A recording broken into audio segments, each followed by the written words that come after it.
stuff for a second.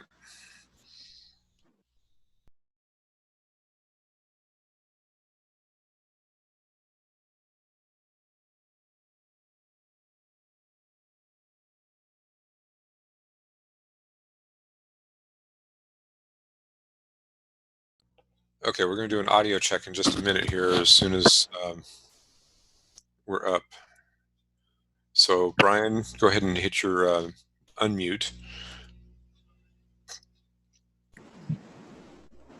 And you can hear me? I can hear you. Great, go ahead and mute back. Cal, can you hear me? Yes, I can hear you. Great. Linda? Yes, I can hear you. Okay, hang on a second. Can you hear stuff? Right. So go ahead and send Zach the link then if you can.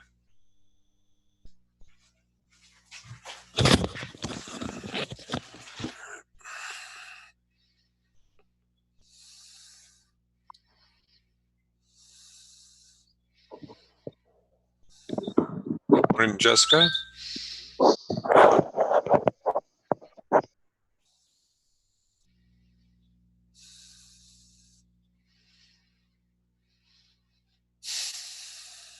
Can't hear you, you're muted.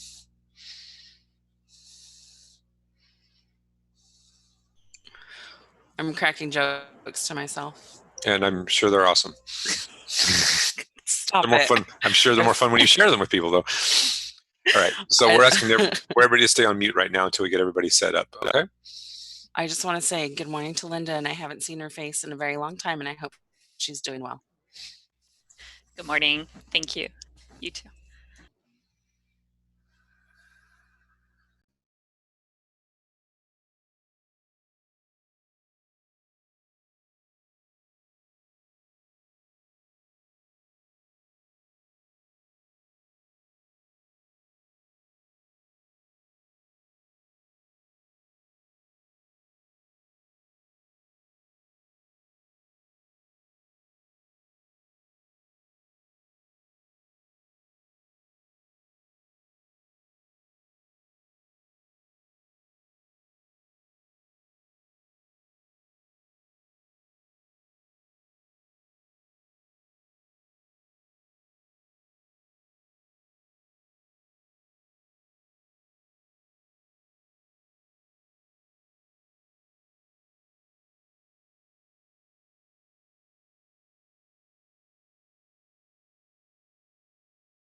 Morning, Donna. Are you there?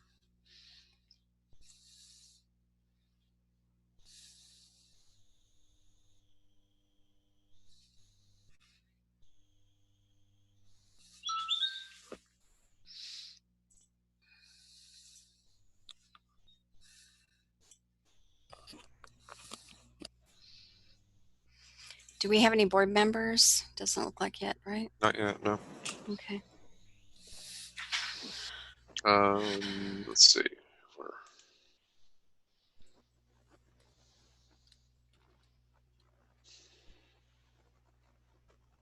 Go ahead and talk for a second, Donna. Oh, you love it when I talk. One of these days you're just going to not have to tell me to talk.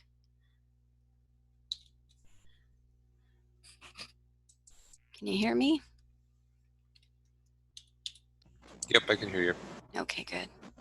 I'm sending, Adam has 2 email addresses and so does Miguel, so I'm just going to add those to your email with a new link. The new link, yeah, that one you got. Send it to both of them. Send it to all of them for that matter.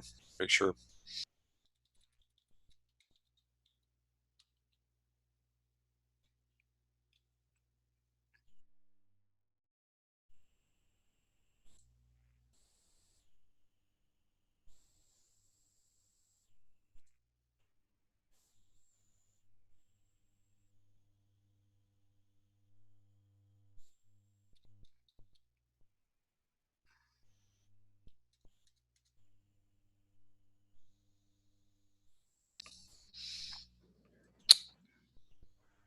Just as a reminder, as you're joining the meeting, everything is live currently. So just keep your microphones muted until we start the meeting.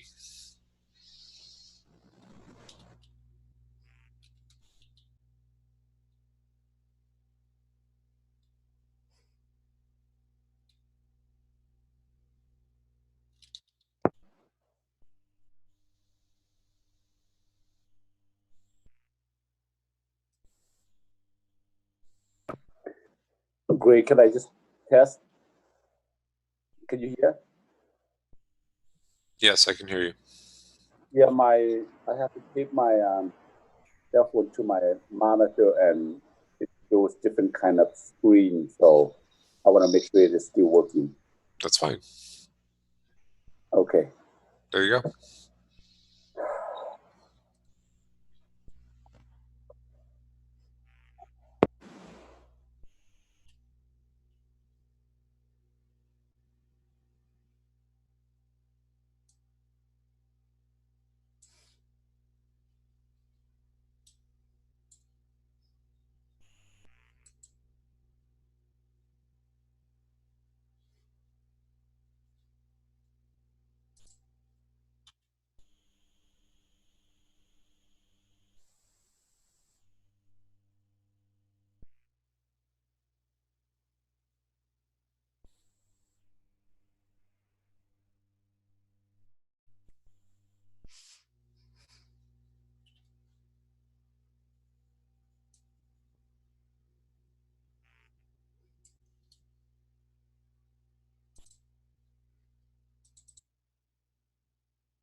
Dr. Seaton, can you hear me okay?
Okay, Joey, can you hear me?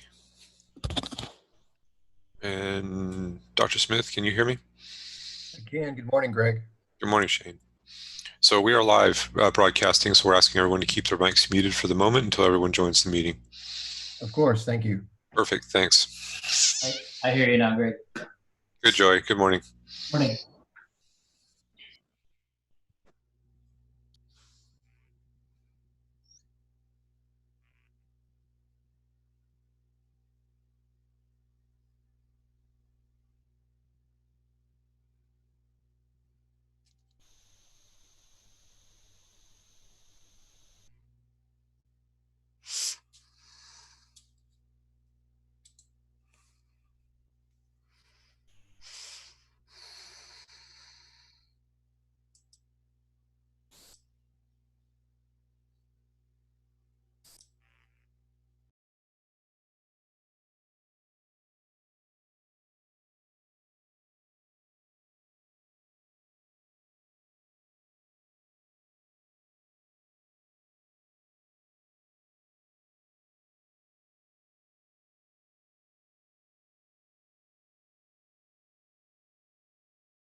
Good morning, Doug. Can you hear me okay?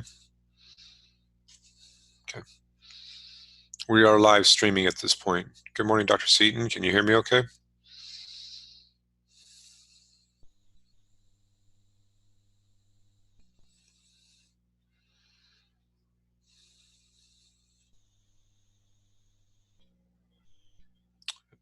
Dr. Seaton, can you hear me okay?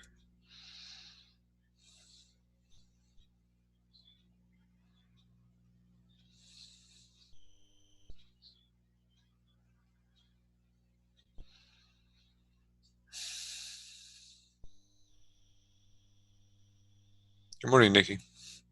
Good morning, Greg. You can hear okay? I can hear great. Do we need headsets? Yes. Okay. And we are live streaming, so if you'll keep your mic on mute until we're got everybody in the meeting.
Okay, Mr. Cox, can you hear us?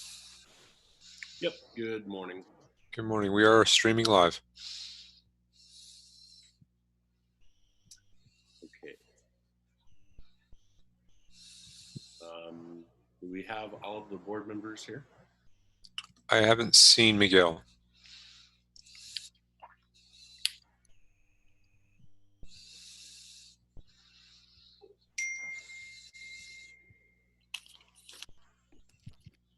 Oh, he's joining us now.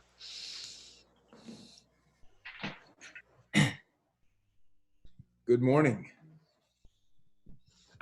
All right. Good morning, everyone. Are we ready to go, Al? I think we are. Okay. I've got a few little adjustments to make on my screen, but I think we're ready when you are. Okay. Sorry, I'm trying to pull up the agenda here.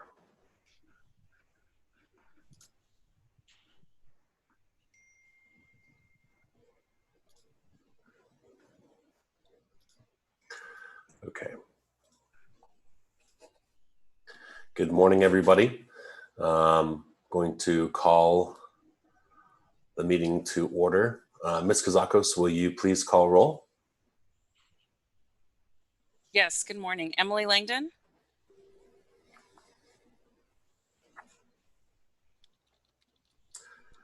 Is Emily with us this morning?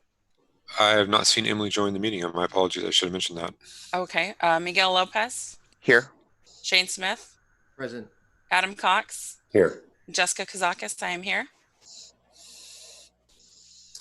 Okay. Oh wait, Emily is joining us now. One moment.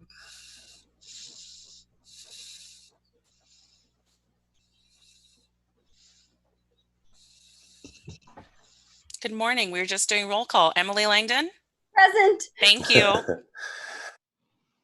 right. Good morning, Dr. Langdon. All right. We do have everyone here.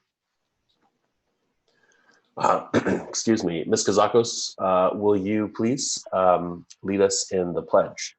I'd love to, if everybody would please stand.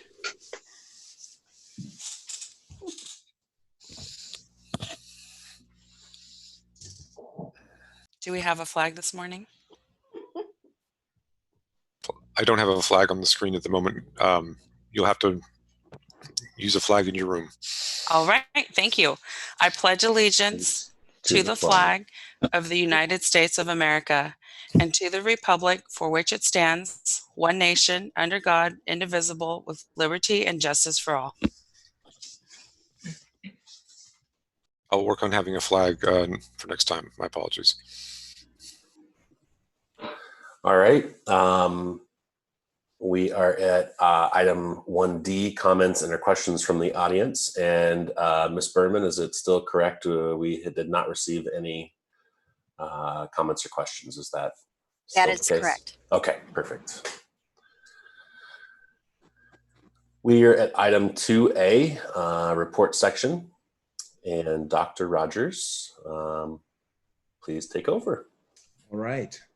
Well, thank you very much, President Cox, and good morning, trustees and cabinet. It is such a pleasure to see you all, and thank you all for being here on this wonderful Saturday morning. I know that we're all sort of separated and only able to join through the internet, but it feels like we're all in the same space. So thank you so much.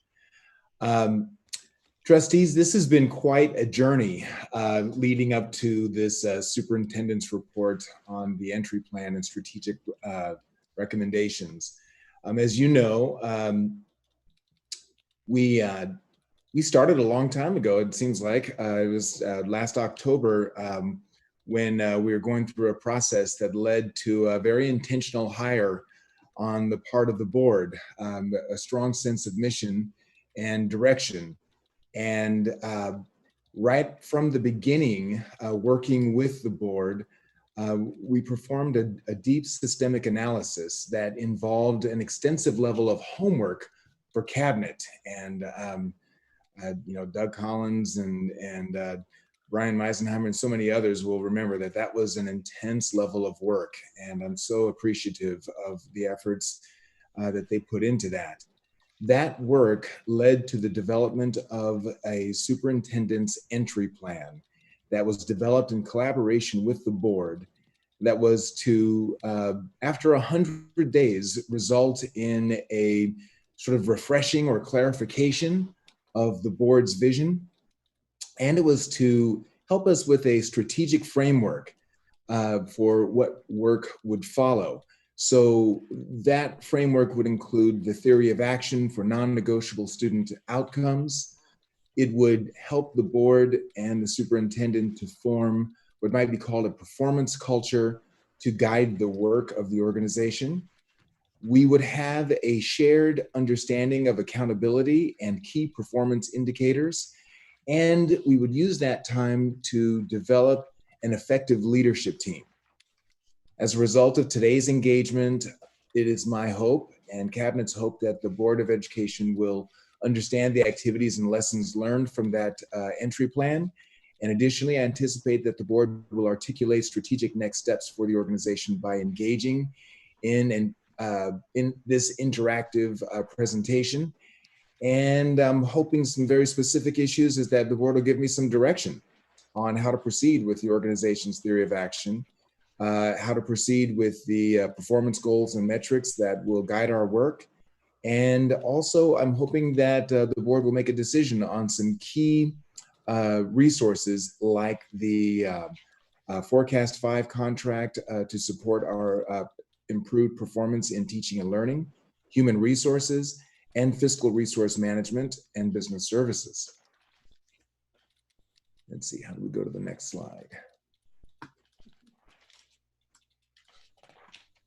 Thank you. So again, trustees, thank you for this opportunity to present our findings in this report. You know about the direction I'm hoping to get from the board regarding the next 36 months on our work. And I just want you to know the way today will unfold is members of Cabinet will present different elements of the report, key findings, key results. And at the end of that presentation and sharing, they're hoping to get the board's consideration. They'll ask your guidance in response to what they've presented. So short bit of presentation and then a request from the board. What do you think? What direction do you have for us?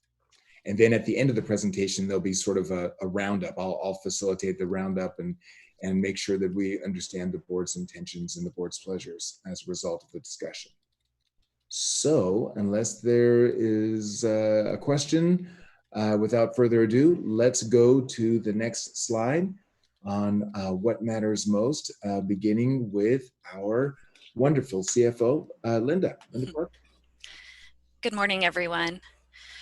What matters most at Merced City School District centers around 3 goals. Goal number 1, equitable opportunities and academic growth for every student. What does that mean? MCSD believes that every student deserves innovative, rigorous, personalized, and equitable learning opportunities. The district is committed to advancing equity and building a collaborative culture in our schools and embracing a mindset of continuous improvement, a growth mindset, so each student can reach their full potential. Goal number 2, safe, secure, and engaging 21st century learning environments. This requires all staff to work collaboratively and creatively to ensure student success in a supportive environment. It ensures effective teaching and learning through targeted professional development and professional learning communities. And none of this can be done without operating efficiently with fiscal responsibility and accountability. Goal number 3, authentic engagement of families through effective communication. MCSD encourages families and the community to work together to ensure every student's academic, social, emotional, and behavioral success. And that's accomplished by creating a dynamic partnership with families and community members to enhance the art, civic engagement, and economic development. MCSD can utilize the community's diversity to enhance the educational environment. Are there any questions or guidance on this section?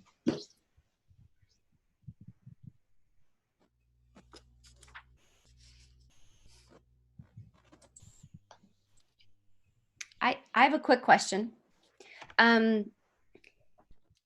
Is this, where would people find, like, this is language that I recognize from other places and spaces. Is this, what am I trying to ask? Like, how new is this, and where is this communicated? Or if the answer is it's not communicated yet because we've just pulled these pieces together, will you talk about that, what the rollout plan is? So if I may, this work comes directly from, work that's been done before. So we gathered the previous strategic documents, and we've been in extensive conversation and dialogue with each of the trustees as well as our stakeholders. And that's where it came up. It wasn't so much something that we made up arbitrarily, but we actually pulled that from our engagement and review of our existing resources. And so what matters most, is this the sort of replacement language for a mission statement, or is this a leading into I want to know, is this the anchor that we're talking about or looking for? This is an anchor. And we felt that given the board's position up to this point, these were what we thought were the messages that we had received. And we're here today to find out if we got it right, or if there's more than equitable opportunities for academic growth, safe and secure environments, and authentic engagement of families and community. If there are other drivers, this would be a great opportunity for the board to help us understand that better, and we can go ahead and build that into this and proceed accordingly. But remember, though, this is not a sort of a one-hit wonder. The board has ongoing opportunity for adaptation, to change this and to adapt this to meet your needs. So if this is what matters most today, great, we'll proceed accordingly. But if that changes 3 months, 6 months down the line, then of course the board is in a position to do that. Thanks. So if I could just jump in, Dr. Langdon asked some very good questions. To me, we can't have everything on the mission statement slide. This looks like it fairly captures what we discussed at our last board workshop, sort of helping in a high level sense set direction. The one thing I see that's maybe new, and it's just a placement thing, I think we're in complete agreement that equity underlies everything that we do and should do. It's just a question of how to put it in the mix, right? So I like that it's leading off here. Not so much it's a goal that we can ever achieve. We just have to make sure it's a part of all the decisions we make. So let's continue to think about it and look at it. But I like this as if we have to have 3 bullets that capture what matters most to us, then I think this is pretty good. I have a quick question also. When on the second bullet point, when we're talking about safe, secure, and engaging 21st century learning environments, are we talking about the safety and security and engaging of the whole child? Mental health is a topic that I think is very important. So I think I'm kind of more wondering about that area specifically. Absolutely. We heard loud and clear from the board and from the community the value that I'll just say that's all of us, place on the mental health and really the whole child's development. And so this statement is meant to capture this notion of social emotional learning, as well as the academic and physical well-being and growth of each child. Wonderful. Thank you. Mhm.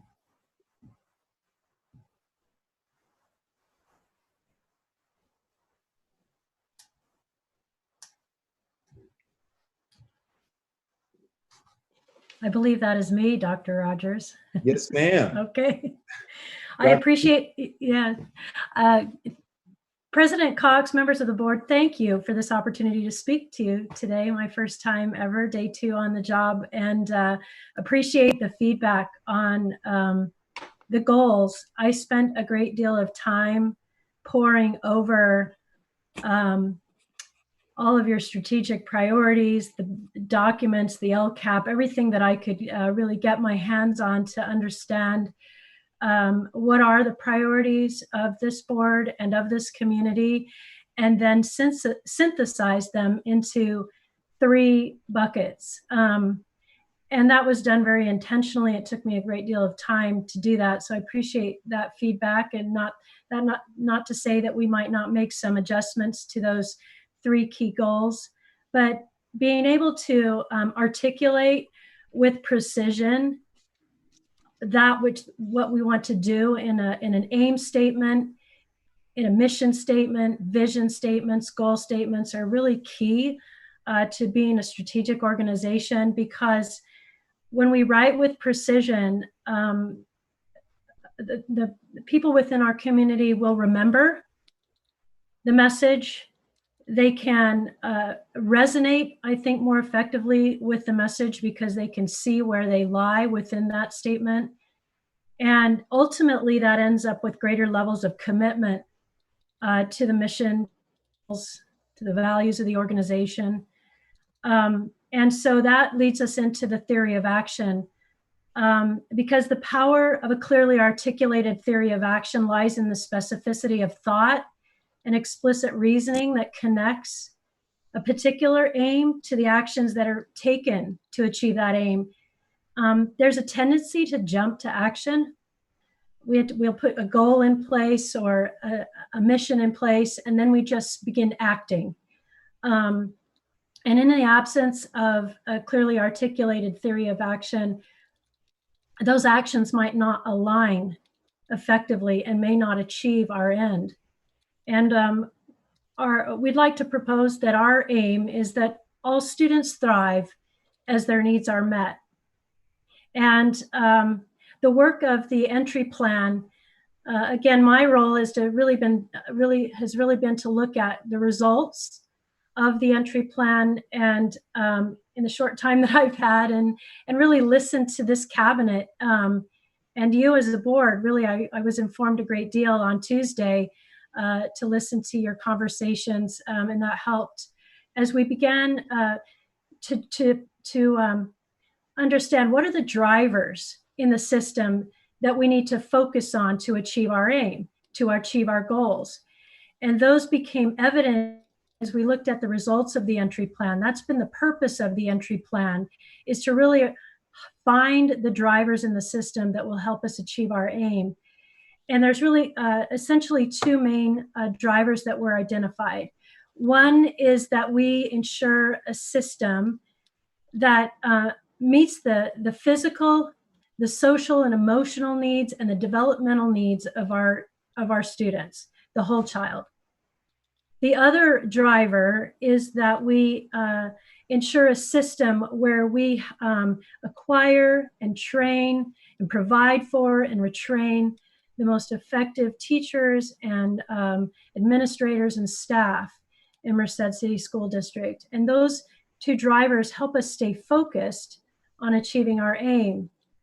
But really, there's some checkpoints along the way, and I want to articulate or describe to you how we make a connection between those drivers and achieving our aim. And so if you'll give me a moment to read some if-then statements, because it helps us show how each one of our actions that we might decide would be effective to help us achieve the aim, we check them against this sort of rational line of thinking to help us pick the most effective actions.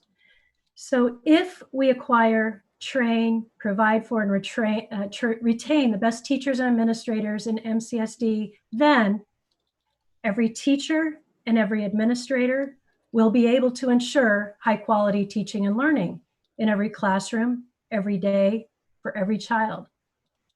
If we ensure high quality teaching and learning in every classroom, every day, for every child, then every student will feel safe, will have their social and emotional needs met, and their developmental needs met. And if our students feel physically safe and their social and emotional needs are met and their developmental needs are met, then all of our students will thrive. So at this point, I'd like to ask for your thoughts on that logical line of thinking and some reactions to the drivers that we have identified as a result of looking at the results of the entry plan.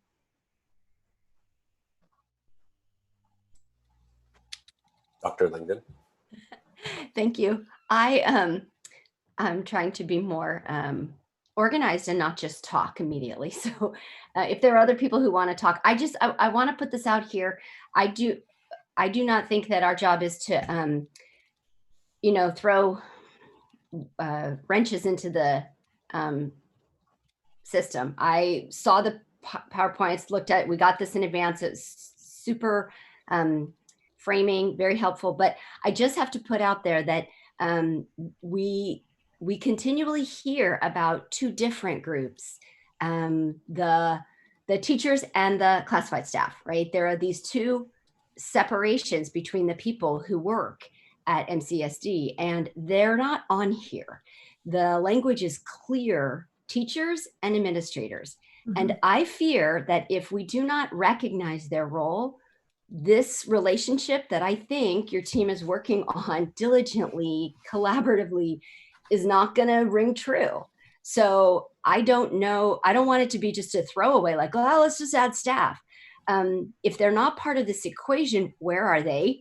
And if they are part of the equation, let's do this. But I think that's a glaring absence. And now I'm sitting here thinking, were they elsewhere? Because we saw the slides, but I just want to ask where they fit in, because I just think we're missing a huge group of people that already, all of us have heard this, have a sense of disenfranchisement. So that's fine. Where do they fit in? And if the answer is patience, then you just need to say that. Dr. Langdon, thank you very much for that comment. If I'd like to address that. Absolutely, our classified staff, all of our members of this MCSD team are included. The work of meeting students' needs tends to fall very heavily on the classified side of the organization. All of that work, providing safe, clean environments, all the wraparound services that we've talked about, all of that really falls heavily on their shoulders. And there's a level of operational excellence that they achieve for us as an organization that makes everything else possible. Conversely, when they are not empowered to do that work, then nothing is possible, okay? And so we can probably do more in the documents that follow to highlight that. We sort of thought it was implied, but clearly it isn't sufficiently called out. And so we can readdress that and ensure that people aren't confused about our value of what our classified staff provide in this theory of action. That'd be great. And I think that if we are using overarching language, then it would be the very best, employees, or the very best, of all of us. But because we're so clear, and I heard Dr. Seaton say specificity. So I think if we're going to specify, we need to figure that out. So again, if there's something else coming, that's fine. But I thought it was, I've listened to the conversations around developing relationships, and I think this will stick in people's minds if it's not inclusive. So whatever Yeah. we can do to make the implicit explicit, I feel like this would be the chance. So thank you. It is the chance. I appreciate that. I feel like I'm seeing it glaring before me now as you're giving the feedback, Dr. Langdon. So because that's why we do this, yeah, the power of feedback. Yeah. So it's okay. So I agree that, you know, we need to stay specific and not sort of name every single entity, but maybe a word just like employees or our staff, MCSD staff, because when you look at the other driver, the whole child driver, the social and emotional needs, the physical safety needs, you're starting to bring in all of those other classified staff members that also need to be part of that highly effective, the retained and trained and all of that. So it fits here, and there is a need to make a correction right now. I think why we got in that direction, I think you'll see later in the report, we start to talk about our academies that we want to focus on. And I think it got us a little narrow in our thinking by error. So I completely agree that at this level of the driver, we need to have that second driver, the acquire, train, and provide should read the best employees. And then substitute my line of thinking with that word or a similar word that's inclusive of all. So absolutely good feedback. Thank you. Thank you. So if I could jump in, I appreciate Dr. Langdon bringing this up, and I think Dr. Rogers actually, I can't do a better explanation than what he said. I didn't expressly have the same thought that Dr. Langdon did, because I read this part that's in kind of the yellow flamey glow stuff, and that's basically it, right? High quality teaching and learning in every classroom for every day for every child does not happen with our classified employees. So this theory of action slide to me is a lot like a poem. There's so much implied in here that we could talk about this for hours. So I mean, I think it's there. I agree with Dr. Langdon.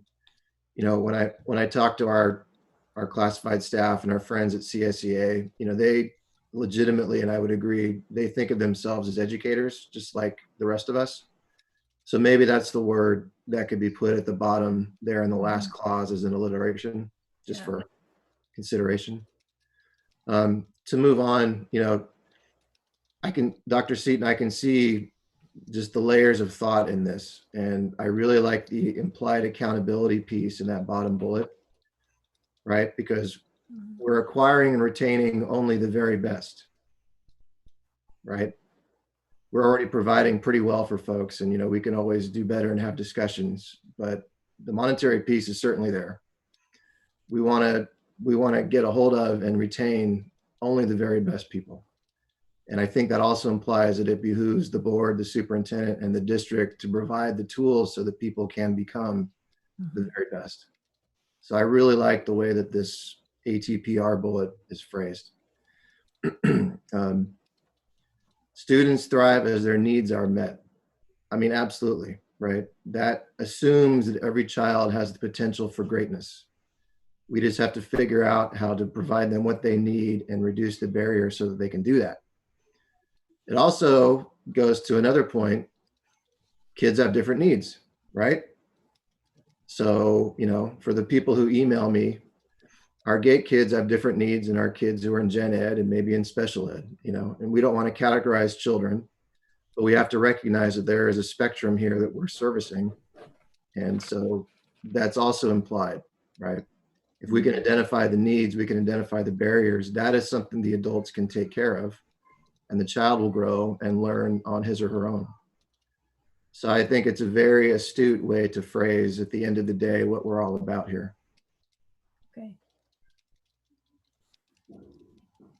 If I don't have any other comments about the content, please provide some ideas for graphics. Because communicating our theory of action with a graphic will be really key. So if anyone out there is a good graphic artist, that would be helpful. Oops. There may be some art students, right? This could be the logo competition when we all get back. Yeah. I mean, I've seen some of the things, particularly the middle schools, that those when we have a chance to do art, right? Yeah, I like that idea. Then it really take some ownership with our students.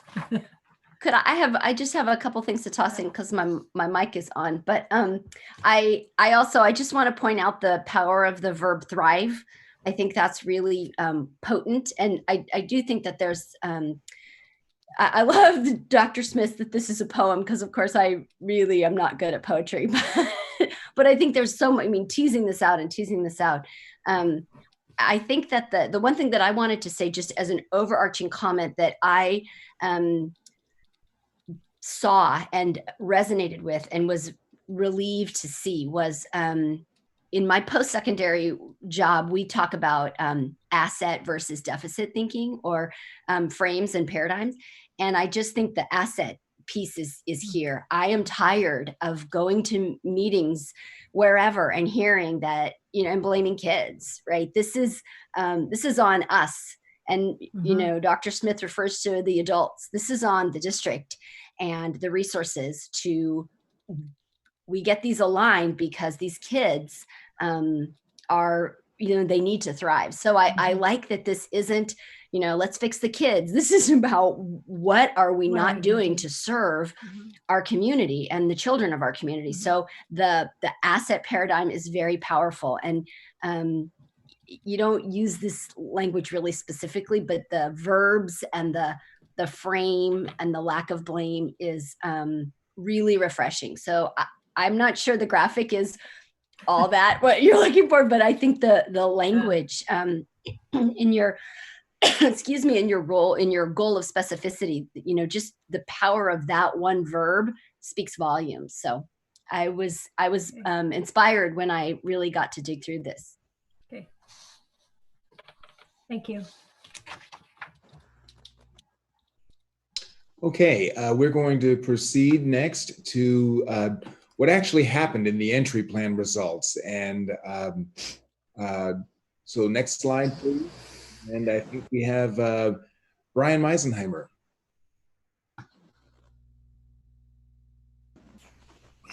Good morning. Can everyone hear me? Can we hear me? Okay. Yes. Last time I had problems with my mic. Good morning, trustees, Superintendent Rogers. Thank you for this opportunity to address you this morning. At the beginning of this process, when Dr. Rogers came to MCSD, he, as he mentioned, outlined a 3-month entry plan with specific activities that the superintendent and his cabinet would engage in that would provide that we would talk about providing access to academic excellence based on our strong community. The work from the superintendent and cabinet included many things. Some of them I just want to highlight that I'll talk about a little bit and will be highlighted a little bit later would be the Willback project, the deep analysis of our policies and procedures in each one of our departments, and also a very thorough connection with our community leaders. During this process, I do want to say a very special thank you to Kevin Smith, Greg Blount, and Doug Williams. They were integral parts of this process, as well as the cabinet members in this. The 4 areas that will come out of the entry plan that I'll talk about today is number 1, community stakeholders. As we've kind of already mentioned a little bit earlier, building productive relationships with our labor partners.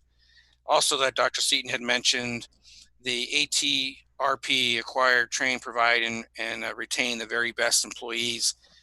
And then executing the lessons. What have we learned from our Willback project, and how will we do that on an annual basis so we keep our constant thumb on and understanding from a kid's lens what happens, from their eyes in our district.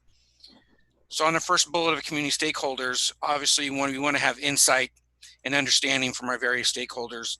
And Dr. Rogers met with numerous, as you can see from the report, various community stakeholders and leaders to build that partnership, and also to understand that how our community plays a critical role. That it's not just to the district, but how our community partners and our community as a whole play a role in the development and success of our students. In building productive relationships with our labor partners, We know how important they are each and every day to what they do, no matter whether they're represented, unrepresented, and how they can lead to strong student outcomes. So it's important that we build that relationship with them, that they're seen as partners in executing in deliverables and improving student outcomes. 4 key areas to do that in are to work on building relationships, but also promoting value and respect amongst them, developing effective communication process, developing a shared purpose, and also moving toward a problem-solving approach to address issues or concerns, or even implementation of projects or ideas that we have. The next one is, as mentioned a little bit earlier as well, is the ATRP. We have to define what high expectation is. What is it to work in Merced City School District? What are those high expectations? We have to invest in our employees through training, as Dr. Smith had mentioned, through various means. We also have to have a system where we recognize excellent employees who do excellent work and go above and beyond. So we want to make sure that we work vigorously to this goal, so we can lead to better achievement for all of our students. We can learn for efficacy in our work production, that we get the most work production from our employees. From a human resource perspective, we want to obviously a reduction in injury and turnover, and we want better employee satisfaction or improved employee satisfaction. In the last bullet, when we talk about executing the lessons we learned from Wiltback, I can say that when we went out and we conducted this project, it was a real eye-opener for all of us, and we were able to look at many successes that we see each and every day that we walk on our campuses, but also we saw some areas where we need to focus on.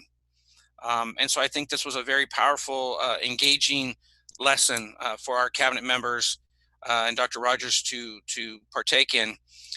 Some things that we saw that we needed to maybe take a closer look at was transportation practices, and potentially how long students will ride a bus, and having access to transportation, teacher efficacy, and make sure we have equitable access for all our students out there, that everyone's receiving the high quality instruction, the high quality materials, the 21st century learning that's going on each and every day, because we know this will lead to optimal achievement results for all of our students. So those are the 4 areas that I wanted to highlight. At this time, I'll take any feedback or direction from the board. Dr. Meisenheimer, just for any folks in the public who are following along at home, can you explain what Wiltback means? Thank you. I apologize for that. Okay. It is I'm sorry, I'm drawing a blank on it right now. What's it like to be a kid in Merced City School District? I just got put on the spot. Yes, what it's like to be a kid in Merced City School District. Thank you. May I add to that, Brian? Yes, please. For me personally, you can become quite isolated when working at the district office or even some of our support locations. So the Wiltback project for me was a very tangible way for me to reconnect my work with the goal of meeting the student needs. I really appreciated the time and the opportunity to experience the district through the eyes of a kid. And I hope next year we get to do this again.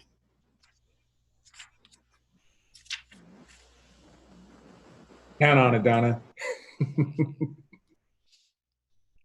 So Dr. Meisenheimer and Dr. Rogers, whomever, I know Dr. Meisenheimer just touched on it briefly. Maybe drill down a little bit more. What were the messages that you all heard from the community when you had the round of meetings earlier this year? I think from the community stakeholders, I believe that came from Dr. Rogers. Okay, that's what I'm asking about. Yeah. Okay. Yes.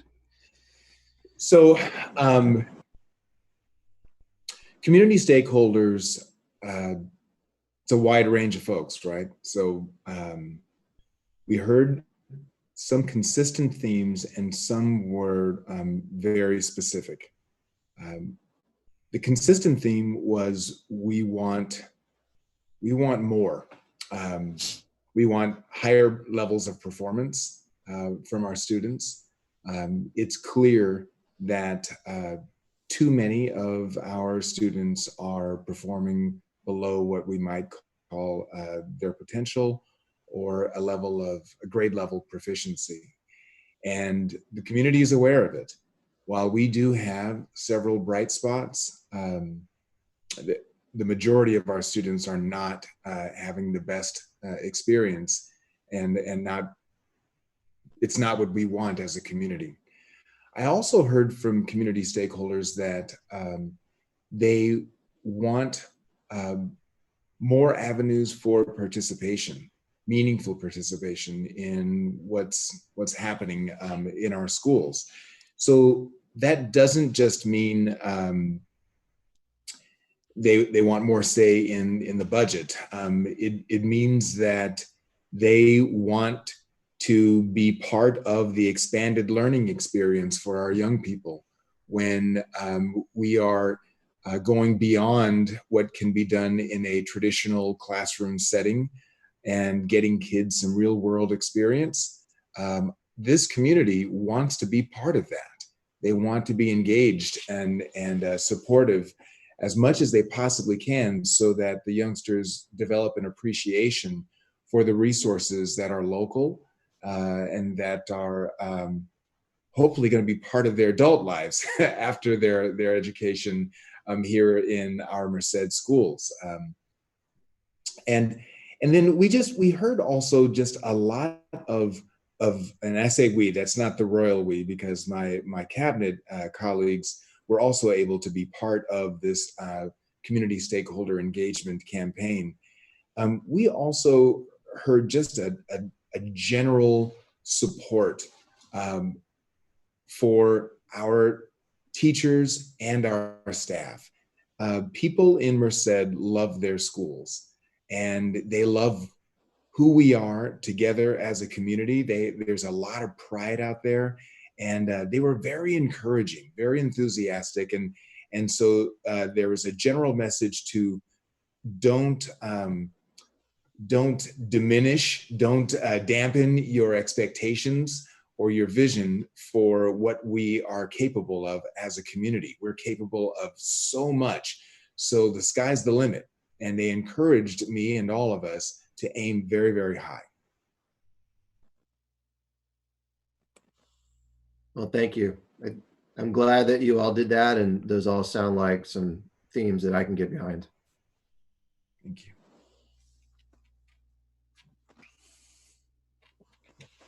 Other questions or concerns or guidance for cabinet from our trustees?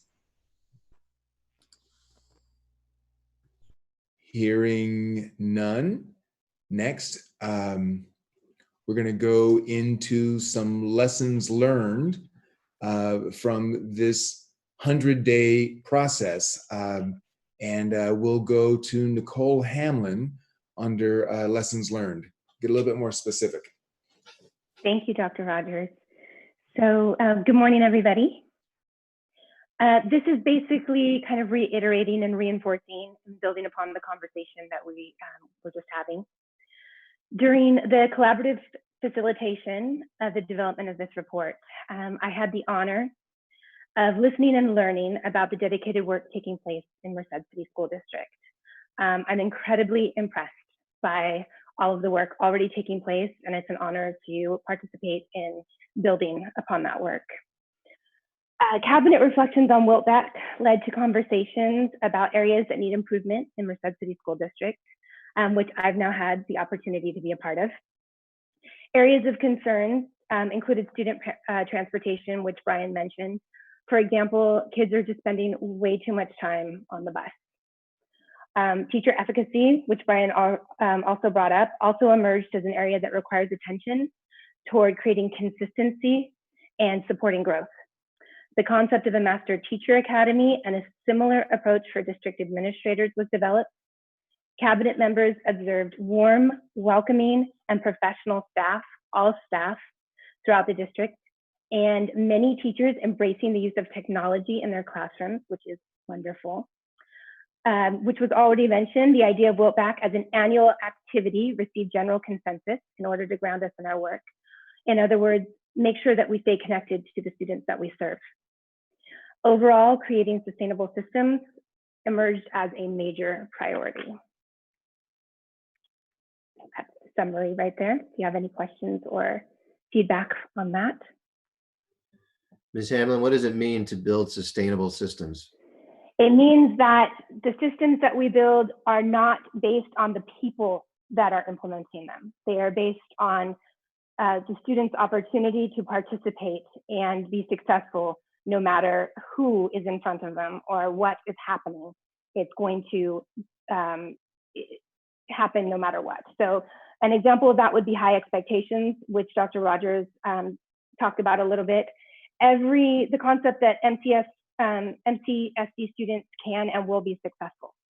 And those high expectations are maintained no matter what, that the community has an opportunity to be involved and participate and give feedback and connect. Those are examples of sustainable systems. So just to reflect back, every job, whatever it is going to have a set of expectations and metrics against which the person who holds the job is going to be measured. Absolutely. And there is going to be not just supervision, training, and support, but also potentially corrective action or moving people into a job where their skill set is more suited, right? Wow, you just said it perfect, Dr. Smith. So for those of us who are craving the return of sports, we're talking about like a New England Patriots or San Francisco 49ers in the 80s kind of a thing, right? Oh, that absolutely. Right? Yes. Let's bring it back. I appreciate that explanation. Thank you. You know, if I may add also, Dr. Smith, we want consistent conventions and clear standard operating protocols for each of the functions that impact the student experience and outcomes in this organization. And we want a way to train and support all staff involved with those protocols so they can feel comfortable in executing consistently. If we do this, we're able to get back to our theory of action and consistently provide a high quality experience for each of our youngsters. It's the variation in the quality of training and support that our staff experience that causes this variation in the opportunities our youngsters have available to them as they work through our classrooms. And that result is profound achievement gap that is characterizing student performance patterns in our school system. So this is a huge piece on the sustainable systems, and I'm grateful that you seized upon that, Dr. Smith. It's a very strategic area, and we believe we've gotten messages, loud and clear messaging from our trustees that this is an area that is a high value to all of you. It is, you know, and certainly to me. So just to drill down a little more, the focus for accountability is initially going to be with site leadership or at the director level, and then those folks are responsible to whom? I'm not exactly sure if I can say just site leaders, but certainly site leaders will be expected to be the sort of primary stewards of efficacy, of employee or staff efficacy relative to the student experience. So let me say that in smaller, more direct words. Site principals working with teachers and classified staff who are directly accountable for the daily student experience will be empowered to ensure training as well as resources are available to make sure that the children's experience is of highest quality. And I don't know that you have this answer now, but there's going to be a process by which we build this new system with our bargaining partners so that they understand that not just that we're going to support their members, but that their members can do this. And we're going to help them be successful under this new set of expectations. We're going to set everybody up to get an A. Absolutely. Exactly. But there's no free A's, right? Right. But we're gonna put people in position to be successful. Yes, sir. Absolutely. Okay. Thank you. I would add to that, just as a final thought, that part of the sustainable systems includes opportunity and willingness to reflect. So that means that we have to take time to really look at practices and procedures that are already in place and be willing to know that some things are working great and some things really do need to be improved. And that's a growth mindset mentality. It might be a shift for some people. I appreciate that. Thank you both.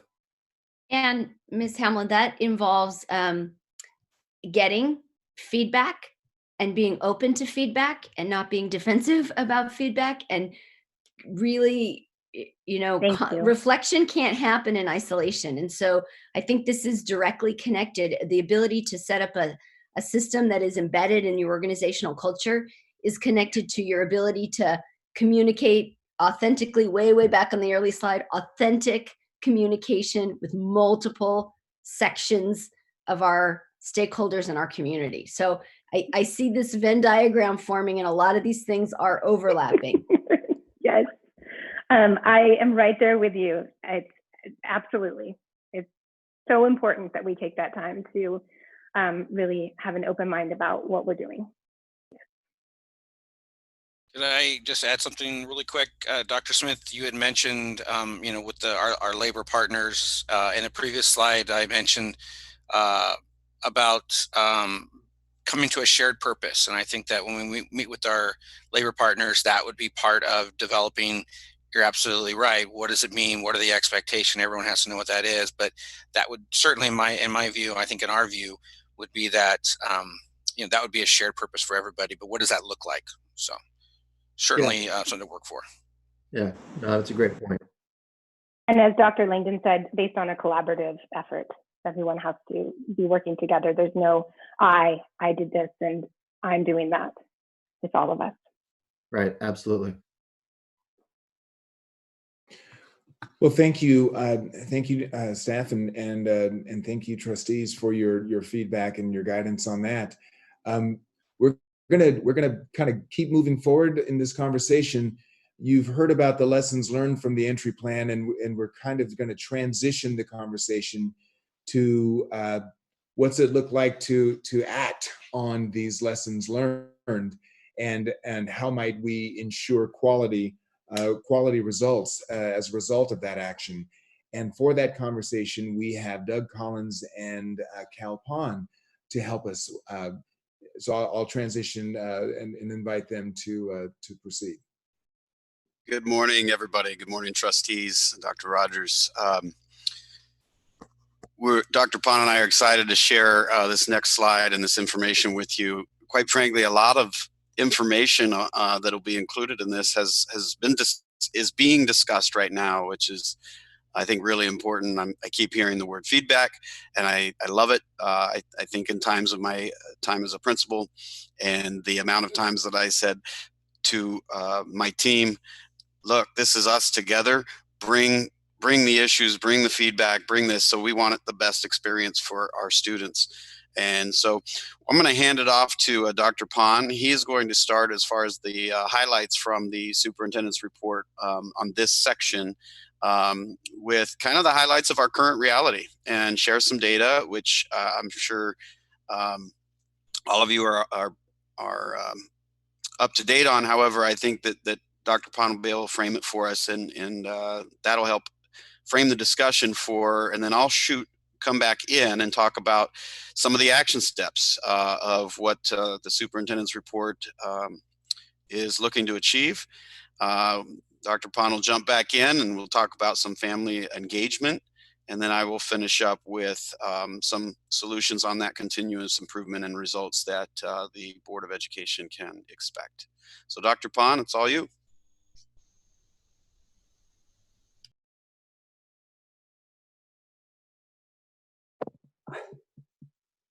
Good morning, Superintendent Al Rogers and board trustees. I'm somewhat having a bit of a technology issue here. You can see there's two of me here it doesn't mean that I am double, okay? It's me, but I'm using my cell phone and my computer at the same time because I am using a hotspot where I'm staying now. I don't have my own internet Wi-Fi yet. So if you see me coming in and out, be aware that it's not intentional, okay? Let me try it. Now, thank you to Dr. Seaton and Dr. Meisenheimer and Nicole for providing some background information on this theory of action and superintendent's report. On our part, I'm going to summarize the action plan and performance metrics, part of the superintendent's report from pages 11 to 29, looking at how we will realize that theory of action that Dr. Seaton spoke of earlier. Specifically, will take us through our current reality. Where are we now? Looking at our data, our improvement plan, how are we going to go about making changing the district here to performance-based culture, and expected results from our actions here. With performance-based culture, we will embrace the concept of continuous improvement. Performance-based culture entails us using data to understand our current reality, developing performance target and success criteria, identifying effective research and or evidence-based strategies, developing evaluation system with indicators to continuously assess the implementation fidelity and effectiveness of our programs and strategies, and providing the appropriate training to ensure that all our staff members have the capacity to carry on our adopted strategies and programs. Obviously, it also includes us recognizing, celebrating the success that we have. This requires a shift of mindset and culture from this is how we have always done it to we are doing this because we believe and data shows that it is producing the desired outcomes. So now I'm going to try to summarize because you can see pages 11 to 29 is a lengthy part, right? I'm just going to summarize our current reality on student achievement, behavior, and attendance from Dr. Rogers' entry plan as shown on pages 11 to 29. Although we have experienced some success in terms of academic in the performance progress, but as measured by California Assessment of Students' Performance and Progress, some of you know as CAS, we've seen that we're making some progress, but it is still below the statewide average and other school districts with similar characteristics. This is on pages 12 and 13 if you are following this. For example, 2019 school year, 41% of Merced City School District students met or exceeded in English language arts as compared to the 51% for statewide. This is 11% below the state. In math, Merced City School District is at 27% as compared to the state's 40%. Again, in comparing to other districts with similar characteristics, we looked at 15 other school districts with similar demographics as well as grade levels. In comparing to those school districts, we ranked 11 out of the 16. And when we look at closer at the individual subgroup outcome data, we find that African American students, English learners, students with disabilities, foster youth, and homeless students are performing at much lower level. This is reflected in our California dashboard that you can look at students groups in red, the lowest performance level on page 13. I'm just going to go really, summarizing because there are a lot of data information here. In the area of behavior, the implementation of multi-tier or system and support, or MCSD, and positive behavior intervention and support, or PBIS, and behavior intervention class, we call it BIG here, resulted over all suspension rate reduction. However, the suspension rate of 3.6 remains higher than the state average. You can see on page 16 and 18 I'm speaking of. As with academic achievement, African American, homeless, students with disabilities have higher suspension rate indicating that students in these groups are more likely to be suspended than other groups. I am not going to go in detail exactly how each groups are, because again, this is a very lengthy report here, a lot of tables here. In attendance, while the average day attendance, or we call it ADA of 95% is respectable, a major concern is our chronic absenteeism rate on page 19. Whereas ADA measures the positive attendance of all students enrolled in the school district during the school year, chronic absenteeism measures those students who enroll in school for more than 30 days and miss 10% of the days that they enroll for any reason, including excused absences and suspension. The 2019 chronic absenteeism rate data shows that 1,225 of our students missed 10% more of school days that they will enroll. This is a huge number. And as with achievement data behavior, African-American students have the highest chronic absenteeism rate at 23.2%. And if we look at it by numbers, you can see that low socioeconomic status students and the Hispanic students have the highest number. What the data show us is that the academic achievement is uneven, and suspension and chronic absenteeism rates are disproportionate, sorry, I'm getting a 30. Disproportionate relative to the student population.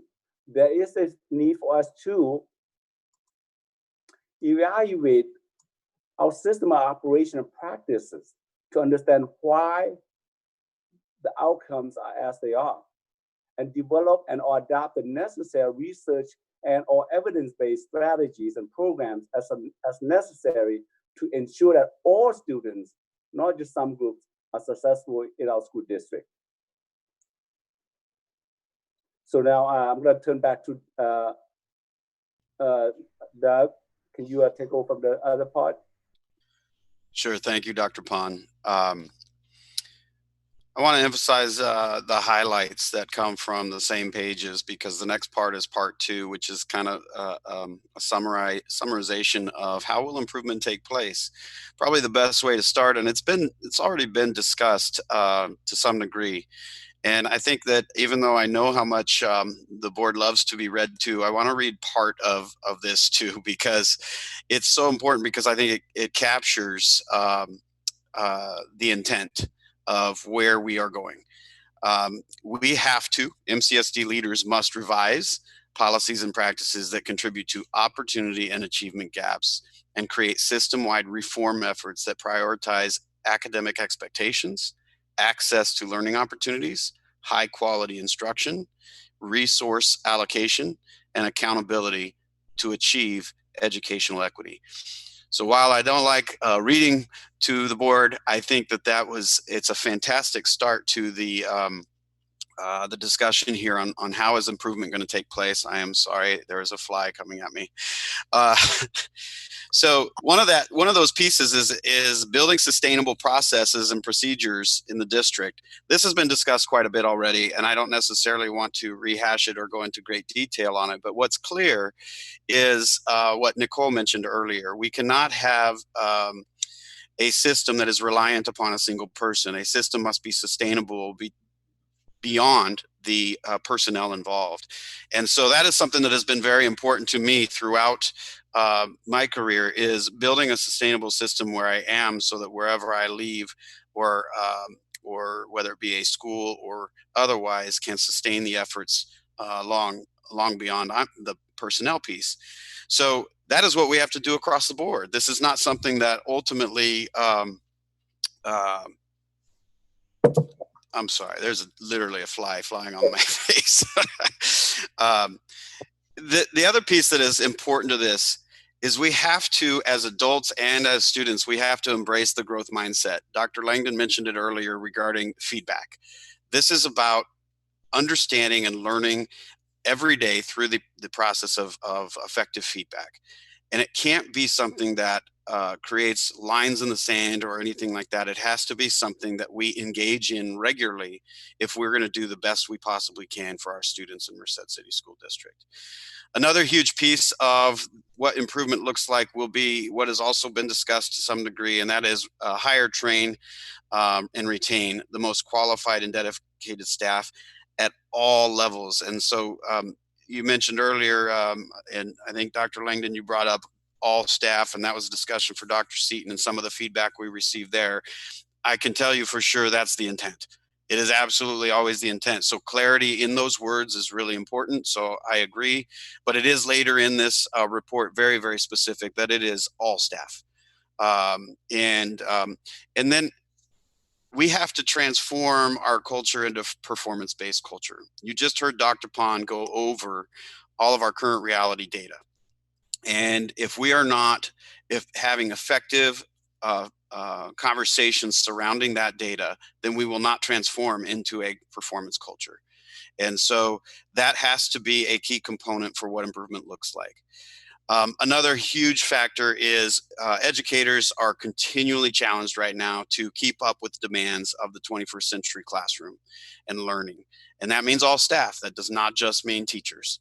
And so we want to make sure we are focused on a professional development, powerful professional development plan that engages all of our staff in skill development, but also just job efficiency. And I want to highlight something out of this discussion as well.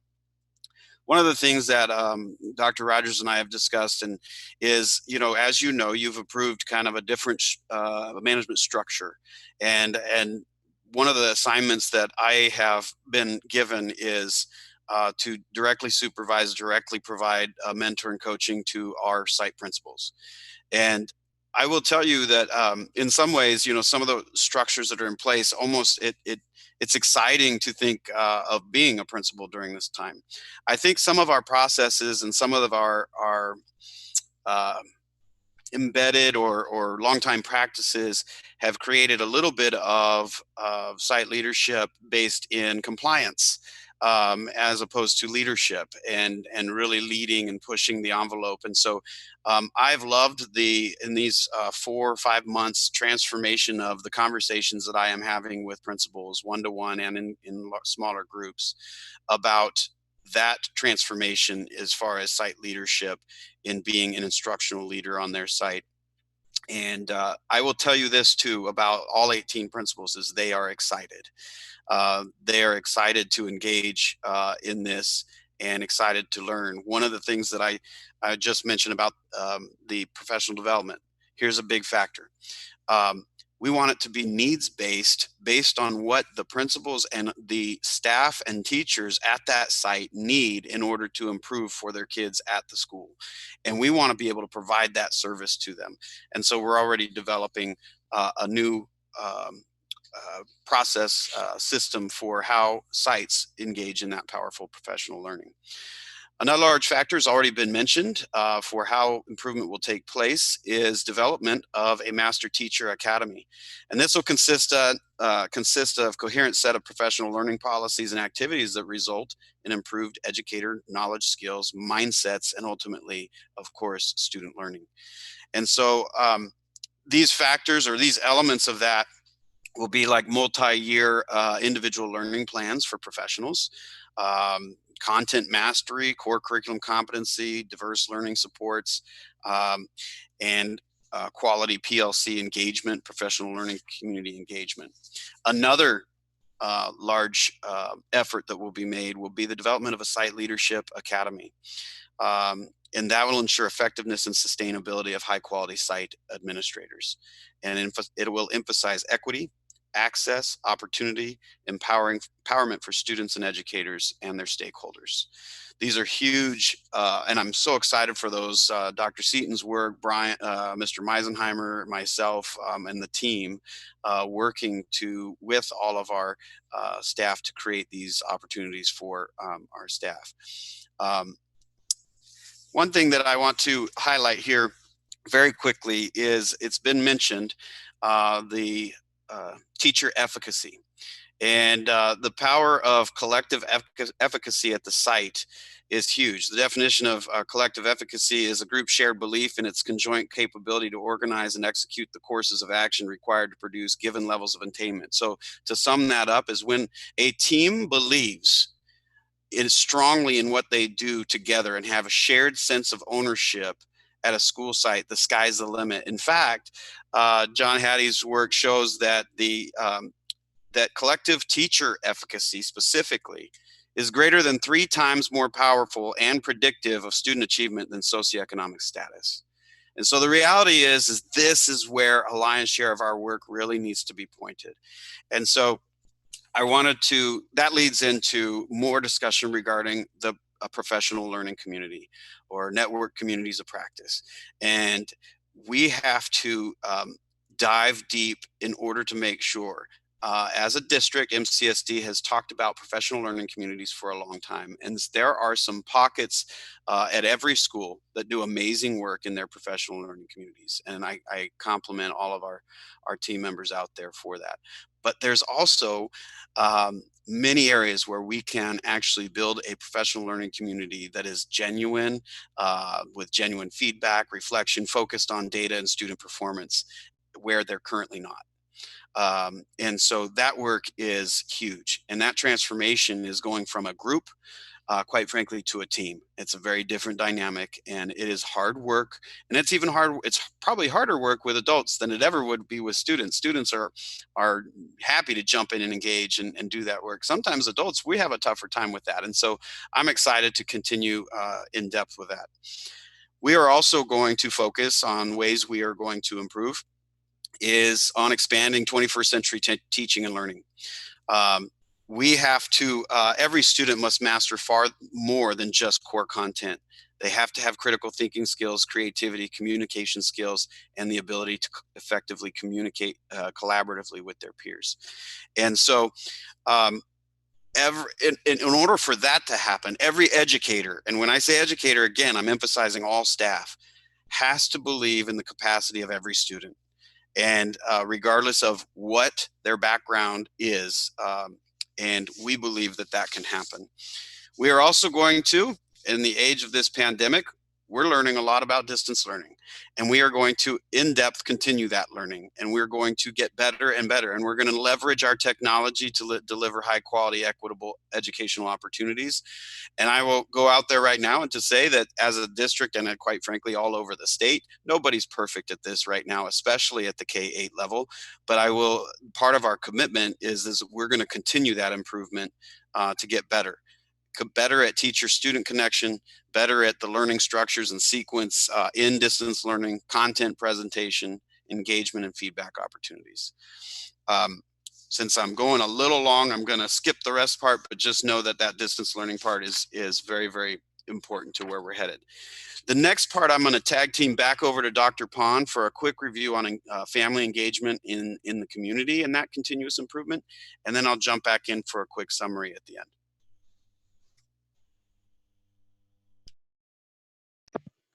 Thank you, Doug, for sharing some of the improvement strategies that we are planning to implement as we try to as we begin to look into applying this theory of action here.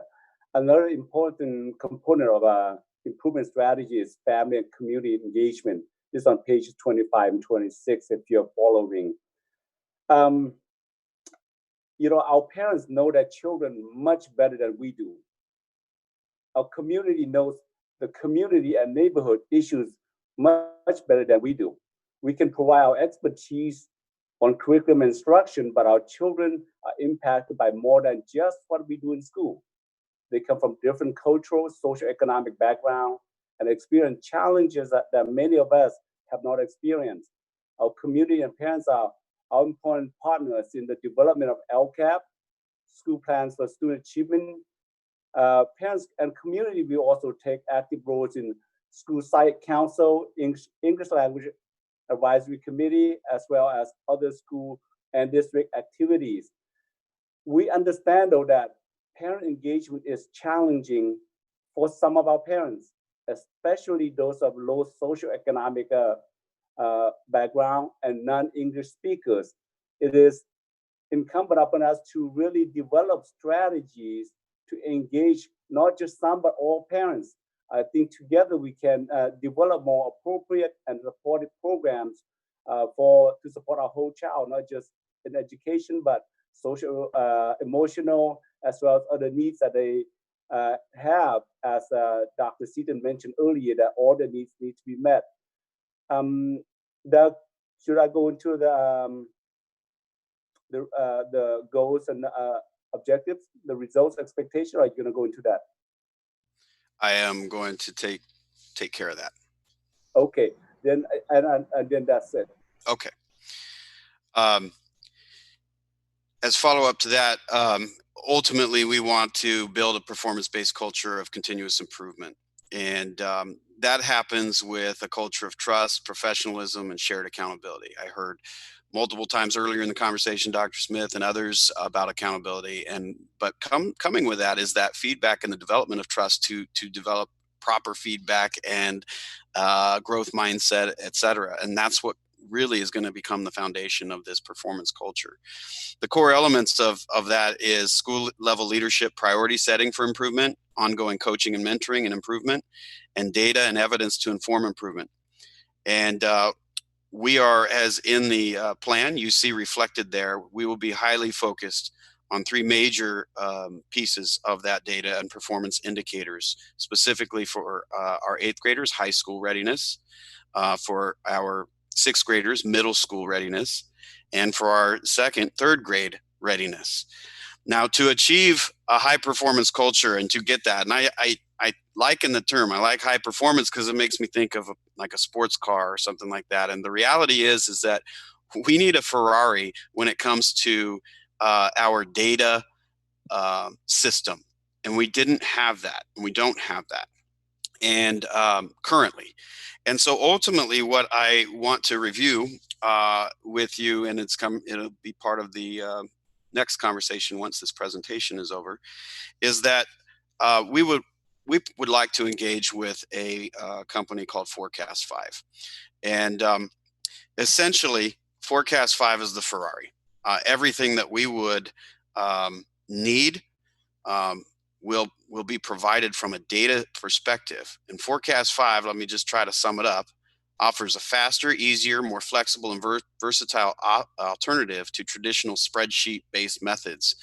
We've helped hundreds of K-12 schools across the nation leverage the power of data to find new resources, increase operational efficiency, and strengthen decision-making processes.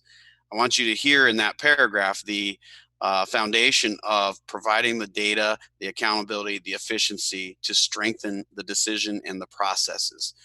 This will help us in multiple ways. We will be able to draft multi-year projections and simulate the what-if scenarios in minutes, not days or weeks. I am excited for the possibility of that for Linda Parker, because I think this will absolutely make her life a lot easier, and our fiscal department. We will be able to model future impact of labor contract deals during negotiations. We will compare performance and spending against our peers easily and quickly. We will analyze testing and achievement results for students by location across your district in the hands of the site leaders, where some of this information and reports took days or weeks. We can have it in our hands in minutes or less than an hour.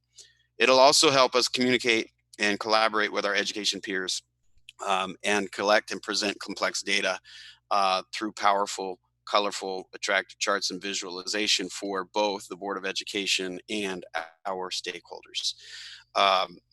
And so I want to emphasize that what we are proposing is very focused on students, student achievement, student data. It'll also be focused on the finances of Merced City School District and the efficiency in which we use them and the decisions in which we make using those finances to best support our students, as well as personnel and resource allocation. And so I think that sometimes you just, in order to make the next step to that performance culture, you need the performance machine in your toolbox. And we believe that Forecast 5 will provide that, and we are eager to get started on the training. So the last part of our section here is about what are the results that the Board of Education can expect. And very quickly, I want to hit some of these numbers that are in your report, is that in 2019, our ELA performance was at 40%, 41%, and by 2025, we're looking at 60%.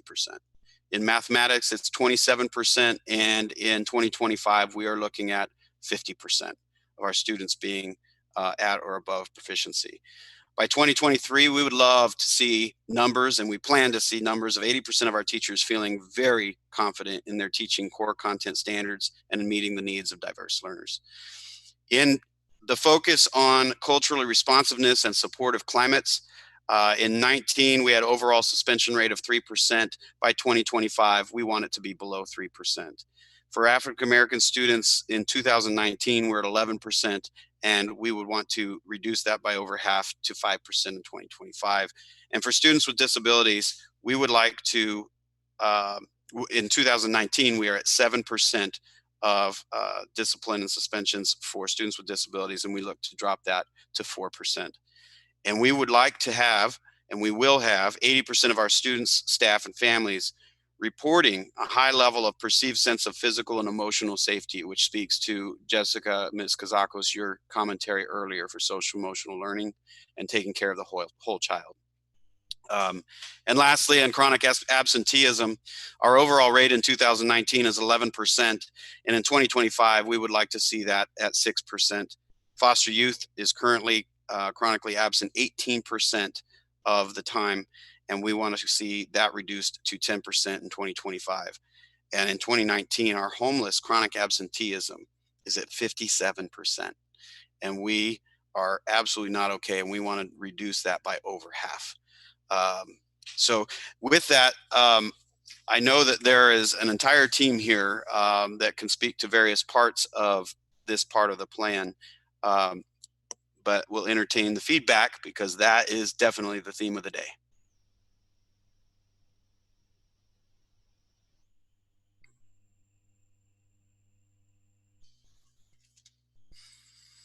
I think everybody's catching their breath. I'll lead off because I do that. Dr. Pond, I want to come back to how research feeds back into this, but because Mr. Collins was just talking about it, I think it's fantastic that we're going to go out and get the Ferrari of software tools. Our kids need this, and it's been something that I brought up and others have brought up. You know, we're not really using data in an appropriate way. And so, you know, you guys have set out some ambitious goals. I greatly appreciate the fact that we're not saying that we're going to get to 100% across the board, because that unfortunately is probably not achievable. But what we're talking about are measurable improvements across the board, but we need to be able to measure that, right? So I really like the fact that we're bringing in sort of an accountability measure as well. And I haven't personally seen the Forecast 5 tool, but I'm going to trust that we've got the absolute best way to grade ourselves as we move along. So I'm glad to see that. We were talking about, I think it was Dr. Pond was talking about authentic family engagement.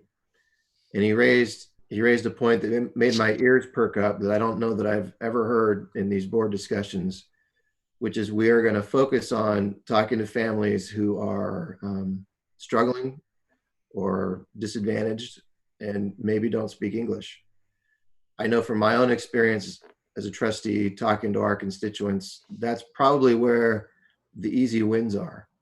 I think that we as a district have not done a very good job having culturally authentic engagement with people who are outside of people who are like us. We need to do a lot better, and I think that we're going to make a lot of improvement just frankly by showing up. I know from my experience, you all know about how well I speak Spanish. You know, I had just a transformative morning conversation with about 30 mothers, none of whom spoke English and almost exclusively spoke Spanish. And just the fact that I was there listening to them with the aid of some very heroic interpreters really made all the difference in me understanding where they were coming from, what their challenges are, and being able to bring that back into my trustee decision-making. And I'm, you know, several steps removed, right? The board can only act through you guys. So, you know, getting our executive staff and our teaching core, you know, hooked up so they can have that same kind of authentic engagement And I think that by itself has got a good chance of moving the needle. So I'm very pleased to hear that as a part of the strategy. And just the third thing, I mean, there's so much to reflect on, but I wonder, Dr. Pond, if you could talk a little bit more about how research and scholarship outside of the district walls gets put back into the system. I'm not an educator, it's not my field, but it seems to me that, you know, everybody needs to be kind of doing their reading on Saturday morning inside their discipline, but also how does it come back and inform and change our practices? Because, right, we can't know everything and we can't have all the experience. How do we get, you know, achievements and successes happening elsewhere and import them into our district? I'm tapping back and forth because I'm working with set my cell phone and desktop. It might No, it's okay. It's okay. No, you here, okay? Well, all the members here are welcome to respond to this. I think we all have different experience on this, how the research can be infused into our system to help us be better in what we do. Important things, oftentimes, I think Nicole Hamlin alluded to this, or is it no, Dr. Stephen alluded to this. We become what we call solution natives. When we see problems, we just automatically say, oh, I have an answer, I have a hunch, and we just go with what we feel and think that's going to be, will work, and try to implement a program by trial and errors. I think the better approach, and which is the approach I mentioned here, research based or evidence basis, we not that only individual, as individual, every one of us need to be knowledgeable of what's out there, learning, reading, this was effective, but we have to develop a system with a process within our system to say, okay, here we identify an issue and problem. How do we know? How can we find out what program strategies out there that are effective, that has been shown to be effective? And we need to have a process for us to be able to research, find out what strategies are available. As example, we can say identify particular problems, say suspension of a rate of Afro-American students. We can work with a community as to find out what are the reasons, what are some of the reasons that they encounter that's make it difficult or that's causing this. And we'll also look at talk to teachers. But in the end, we also do research to see, okay, here are some of the strategies that have been used, say, in Los Angeles or in Houston. And from those strategies, we share within our cabinet with the board members here, with our staff here to see, okay, these are the research strategies that we know work over there. Now, how can we go about implementing in our district here? And what's our capacity for implementing this? So to me, I think that's one way of doing that. We have to establish a process for doing that. How can we bring research, validated strategies to our district?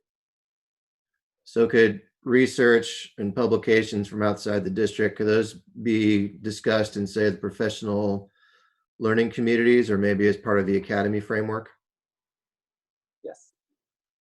I would say yes, they will be. And Dr. Seaton, I don't know if you want to jump in on this or not, but yeah, but absolutely, they oftentimes frame the conversations that lead to, getting the shared understanding, and that shared understanding has to be there as foundation before moving forward with as a team. But Dr. Seaton, sure, jump in. I was just going to take it from where Dr. Pond had all that thought and consideration that goes into the selection of a strategy is the first step, right? And then characteristic of a performance-based culture and a continuous culture that's committed to continuous improvement, then has processes in place by which they have identified success criteria, interim criteria they're looking for along the way to check to see if that strategy is having the impact that you intended it to have. And you're not looking at that impact a year or 2 or 5 years down the line to see if it did something.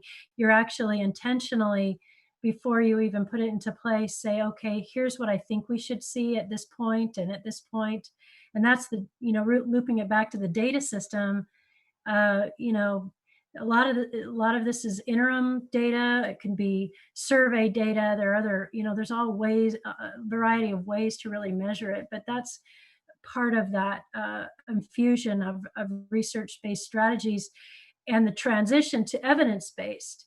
So while one research-based strategy might demonstrate effectiveness in one context, and we do our best to bring it into Merced, we still have to be vigilant to make sure that it's working within our context. And if there may be conditions or circumstances that are going to lead to the need to create some variation on that strategy so that it will work better in Merced, those are all things that happen as a performance-based culture that's focused on continuous improvement.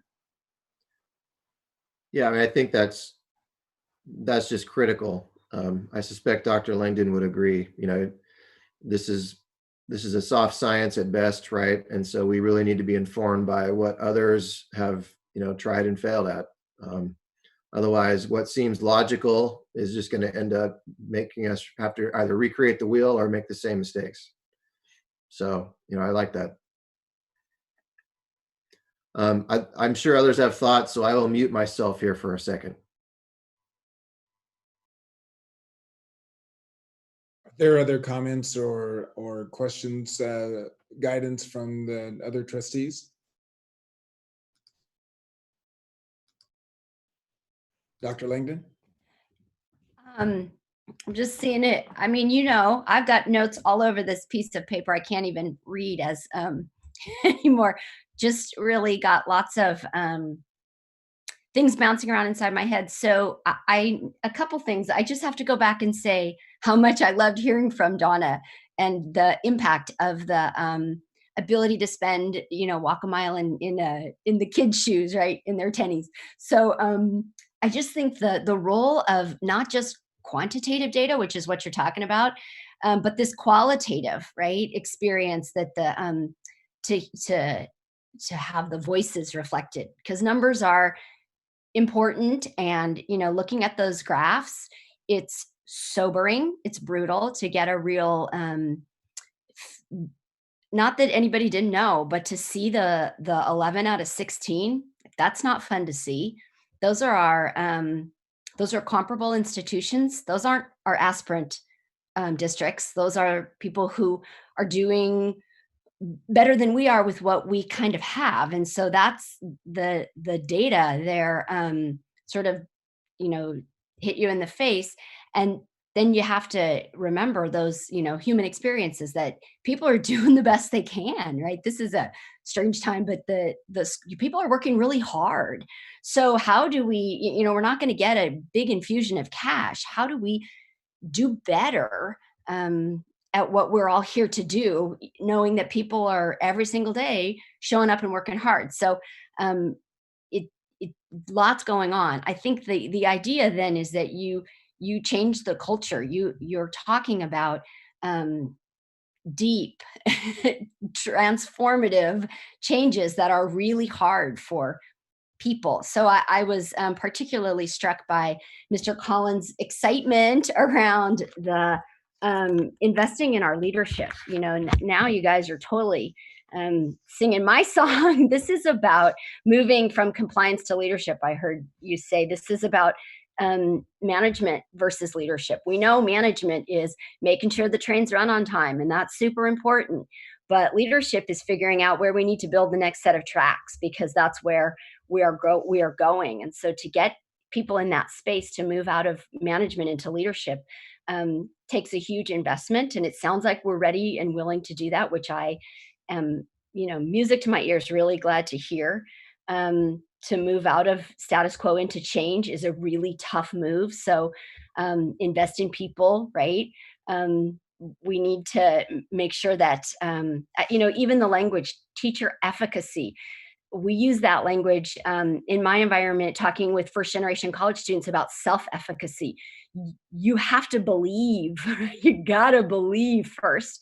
And that's a lot of conversations, which you've started having with many people, with each other internally, across, experiences, so that it's a an inclusive image of what we are capable of. But people support what they help to create.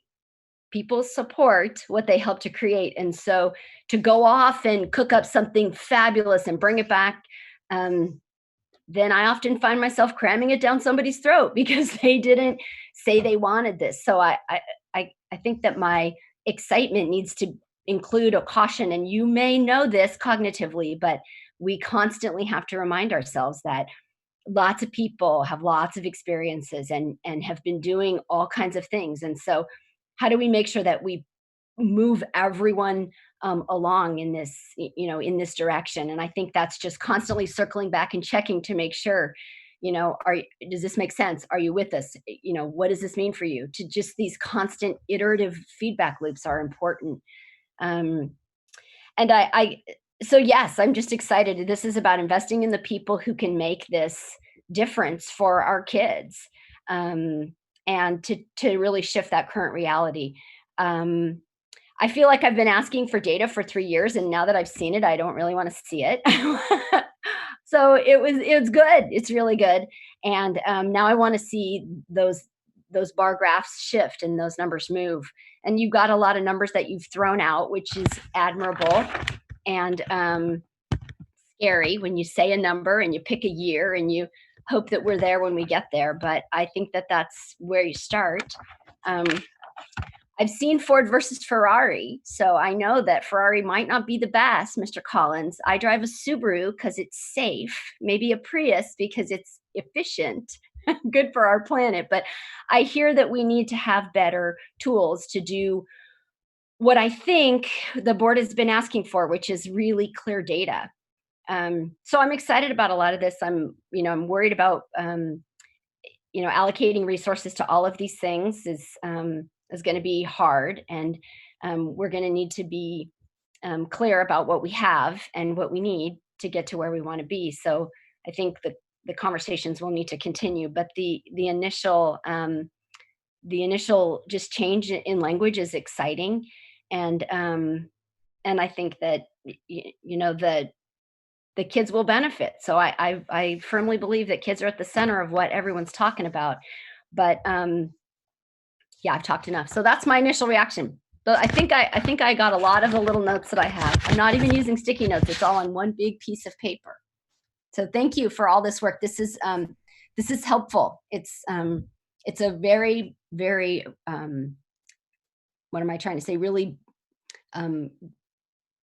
I can't even think of a good, it's an exciting initial snapshot of what we think we need to be doing and how we need to be doing it. So I'm done. Thank you. Thank you very much. Other trustees, other thoughts, questions, guidance that you'd like to share at this point?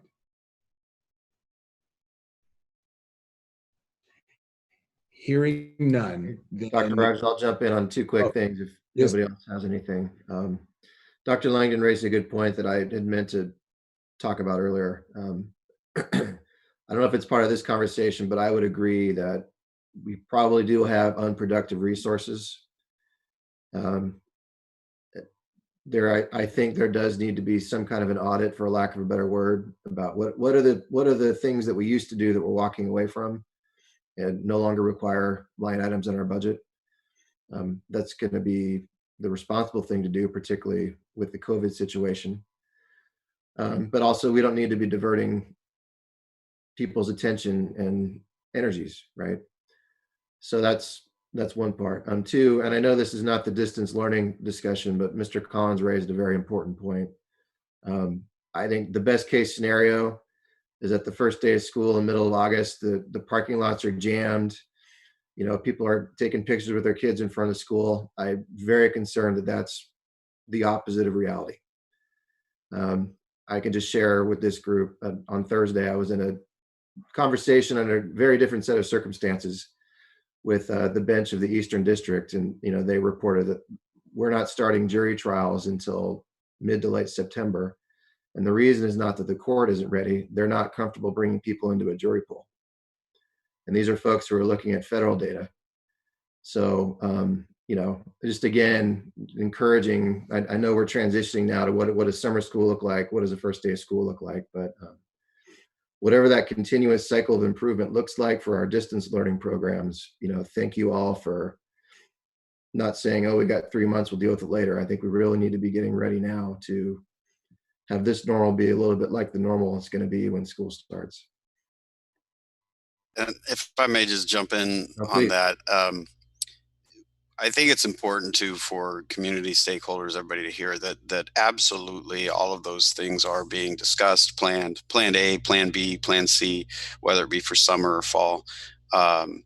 And those things may not be, and we're working together collaboratively with those that we need to collaborate with, may not be, you know, all these public out plans, et cetera, but we are absolutely thinking and planning in terms of that, just like you referenced there. Very good. You know what, and in fact, Dr. Smith, not only are we working internally, evaluating what our options are and our resources, but we're collaborating with some of the brightest folks across the state on what those best practices might be, because not a whole lot of that is already in place. But we're not alone in this work, both here in the county with the other surrounding superintendents and our county superintendent, but also throughout the state. We've got some great folks working with us to come up with some really excellent solutions to ensure that our families are well supported and our students have a good quality experience. No, absolutely.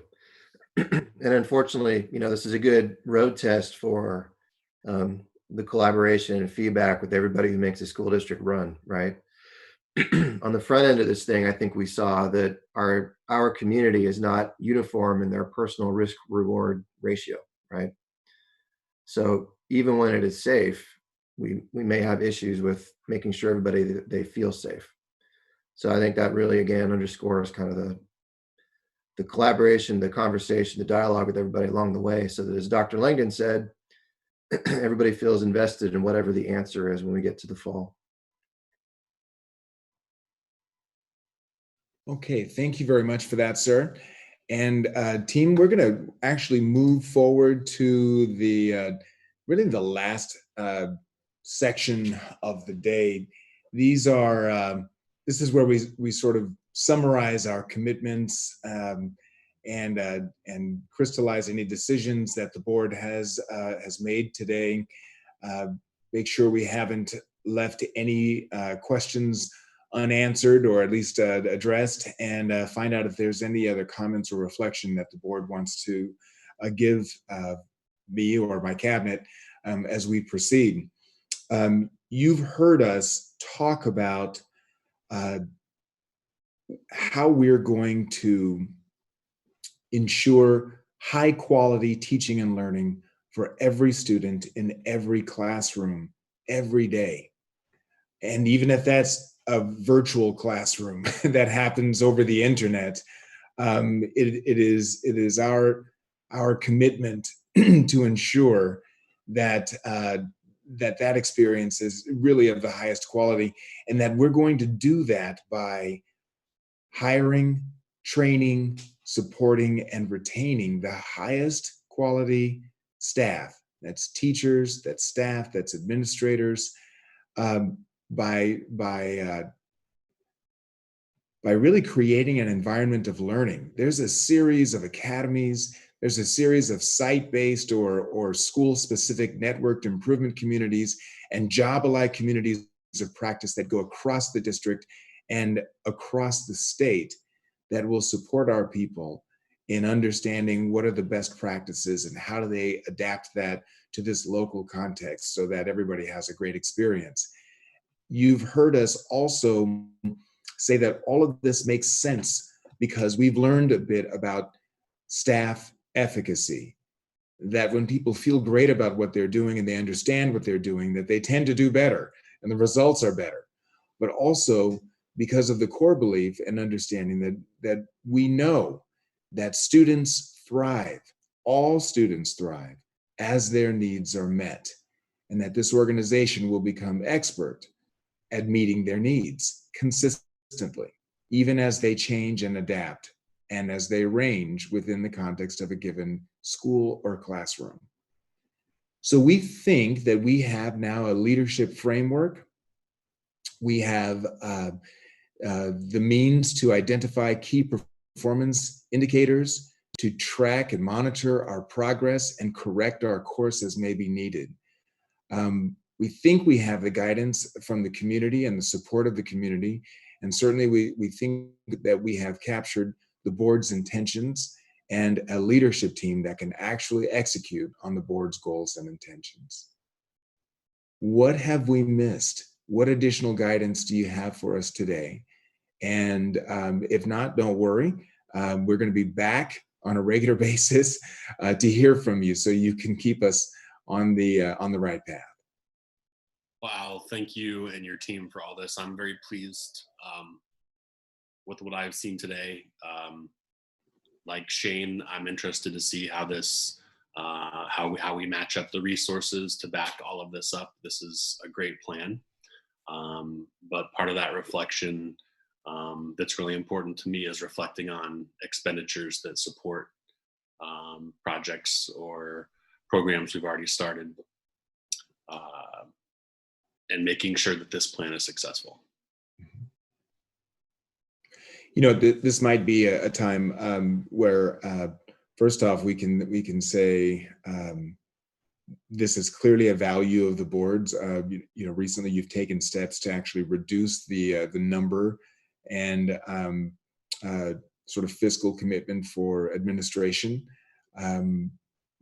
Good move, highly effective. We do need to get the board's commitment on the data system.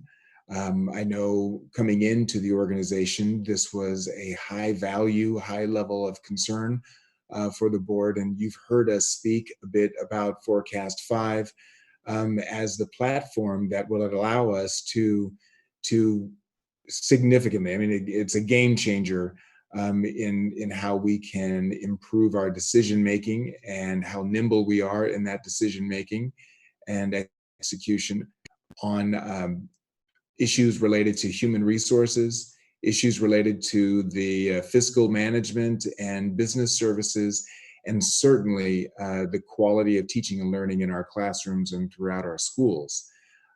We are going to ask the board to review and consider and hopefully ostensibly approve of our Forecast 5 contract.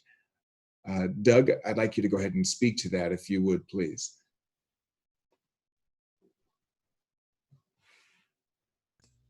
So just so I'm clear, and Mr. Cox certainly comment that, are you wanting to do the agenda item now, Dr. Rogers? Because we're still on this other agenda, so the formal board or this board meeting. How do you? I'm happy to go over to the agenda item. That's fine. If it meets the board's pleasure, we can proceed with that item. Are there any other questions about any other components of the presentation? Otherwise, we'll just move to the. I had a couple other thoughts. I see Emily with her hand up. Why don't we let Emily go first, and then I'll jump in. You're on mute. Yeah, sorry, I just lost my Zoom picture. I just wanted to toss one thing out that, again, I think this is about costs and investments. And I want to make sure that we're investing not necessarily equally, but equitably in the human capital and in the people who make these things happen, and then the tools and the systems and the non-human things that the humans need. And so garbage in, garbage out. Like if you don't have reliable data, then just data performance-based decisions and data-driven decisions don't make a lot of sense. But I just want to toss out a term for the record that I think we need to be talking about. As I was reviewing the material, the idea of moving the needle on things like suspensions, and I would like for us to have some honest conversations, and we can have those at the board, or you can have them with the teams, about implicit bias training I think we have a lot of work to do as a planet and as a nation, and certainly our community is no different. We need to continue to have good conversations about people and our understandings of each other. And so to if we think we're going to just use systems and not talk about people, changing the people and our beliefs and our experiences, and then let's not go buy a fancy new system to measure the change, because the change isn't going to happen if the people don't understand and lean into the changes. So I don't know what other things you have planned, but I think that we want to make sure that we do those kinds of trainings, and that the professional development is robust and engaging, or else you're going to have a system that isn't going to measure any changes. So I just want to say implicit bias training is something that I've heard and seen, and I thought of as I was reviewing our data. And you may have more cutting edge things that happen in elementary and middle school environments, but I would love to make sure that that gets financed, so that we're not spending all of our money on just the tools. Okay. That was my 2 cents. Dr. Langdon, can I speak to that? It's something I actually wanted to bring up earlier, because we talk about implicit bias in the report and we haven't talked about it during this presentation. And I absolutely 100% agree with you. And I think that coming from a teacher's perspective and having been an instructional coach and working with teachers, PD has to be relevant, right? Like, teachers don't want to go to professional development. It doesn't have anything to do with what they're actually trying to implement in the classroom. And implicit bias is at the base of what Cal brought up earlier, our African-American suspension rates, right? Like, and what Ms. Berman brought up earlier, the fact that we need to be open to feedback and not be defensive about it. But what I have found is that when I go to do trainings, unless I have substantial data to, what Dr. Rogers likes to say, what can't be measured can't be mastered. Unless I have that data to put in front of teachers, it's very difficult for them to even, or any staff member, myself included, to participate in that reflective process.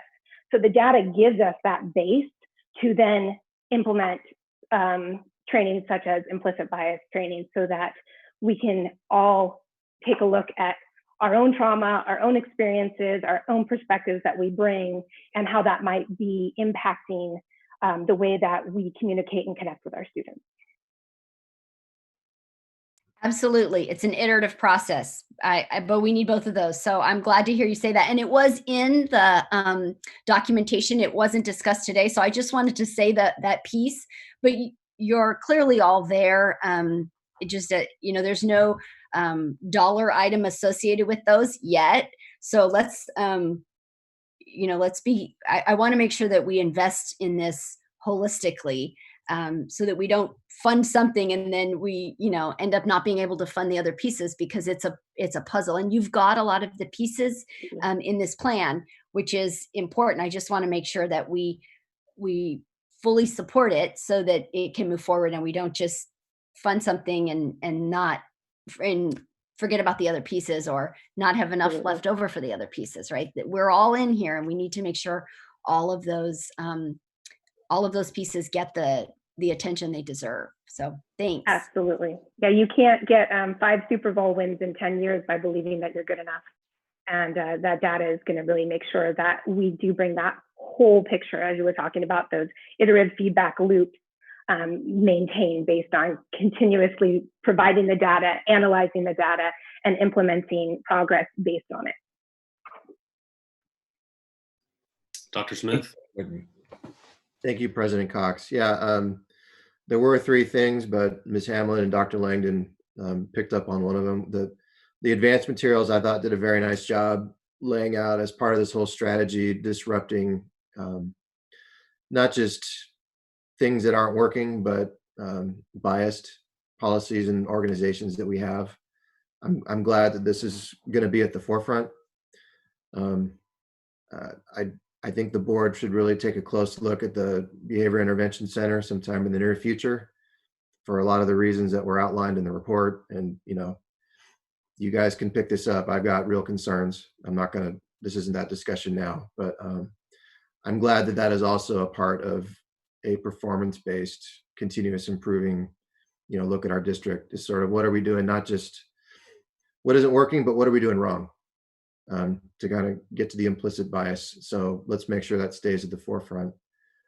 Two things that are, you kind of step back, this is the hardest part, like what's not there.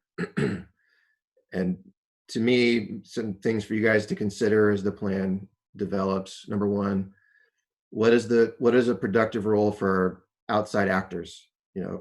People from the community, opinion leaders outside the district, other government leaders from other agencies. How can they be helpful to us in achieving our mission? We talk about this kind of in subject matter areas, particularly on the facilities side, building schools.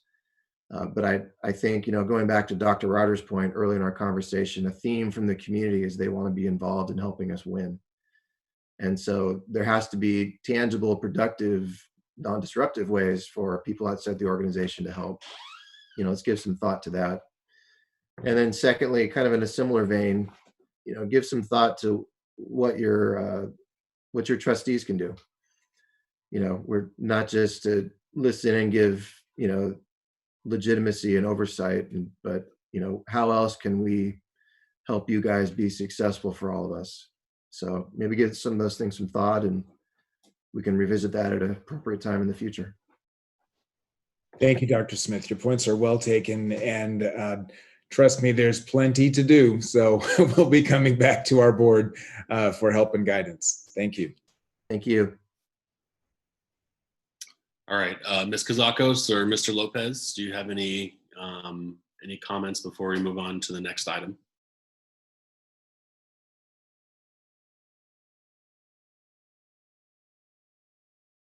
All right. We are going to move now to item 3A, Board Action Administrative Services. Dr. Rogers. Thank you.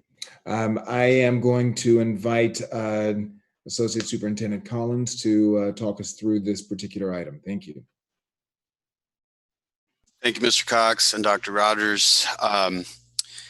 Forecast 5 analytics and tools help K-12 education leaders leverage district demographic and peer data to develop future-focused strategies for managing limited resources, achieving education outcomes, and improving academic return on investment in today's challenging budget environment.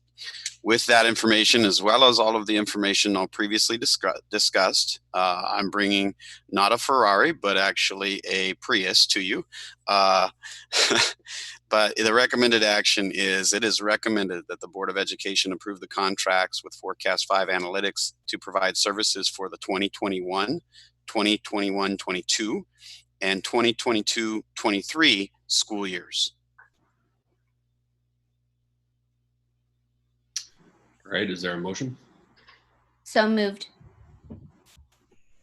Second. Thank you, Dr. Langdon and Mr. Lopez. Are there any questions or comments from the board? Just a comment, and I'm going to vote for this. The contract has some of the same very anti-district language that I've been bringing up in the past. These folks have a Ferrari or a Prius, a really nice Prius. And I think we need it. But I just want to point out that, they know that they have cutting edge, very expensive to build software that people want to take. And if we are the source for that being taken, we're not going to like it if they pull us into court, given the contract that we're approving. So let's just make sure that people understand how this license strategy works, that we're going to respect it, and that the tool is going to be locked up so we can't get hacked and have it be stolen. I think school districts, like law firms, are often a target for client and other people's data. So let's make sure that we keep the keys to the Prius in the hands of the people who really need to drive it. Thank you, Dr. Smith. Definitely will take that into consideration. And believe it or not, we actually did send it back for other iterations on some of your previous commentary to make some adjustments that they did make for us. So we will continue to sharpen that up. Thank you. No, thank you. And just to step back, I think you all know I don't necessarily like harping on these things, but to me, I've got a different set of visions sometimes, and this just goes to let's just make sure our resources are put in the most productive place. So Mr. Collins, I really appreciate your stewardship here. You're welcome, and I want to make sure I give credit where credit is due. I mean, I may push the conversation, but Ms. Parker was definitely pushing and doing that back and forth with Forecast 5. All right, thank you, Ms. Parker. Okay, any other questions or comments from the board? All right, I'll call the question. Dr. Smith. Aye. Dr. Langdon. Aye. Ms. Kazakos. Aye. Mr. Lopez. Aye. And I am aye as well. The motion carries. Thank you very much. Before we adjourn the meeting, Dr. Rogers, I was hoping you could address one thing. We have a good following of people on YouTube right now who have joined us this Saturday morning. So thank you everyone who is participating from home. Thank you for caring enough to be here. How, Dr. Rogers, is this great plan going to fit into the LCAP or inform the LCAP, and with increased flexibility from the state on the LCAP due date now being pushed to, I think, December? What are our plans?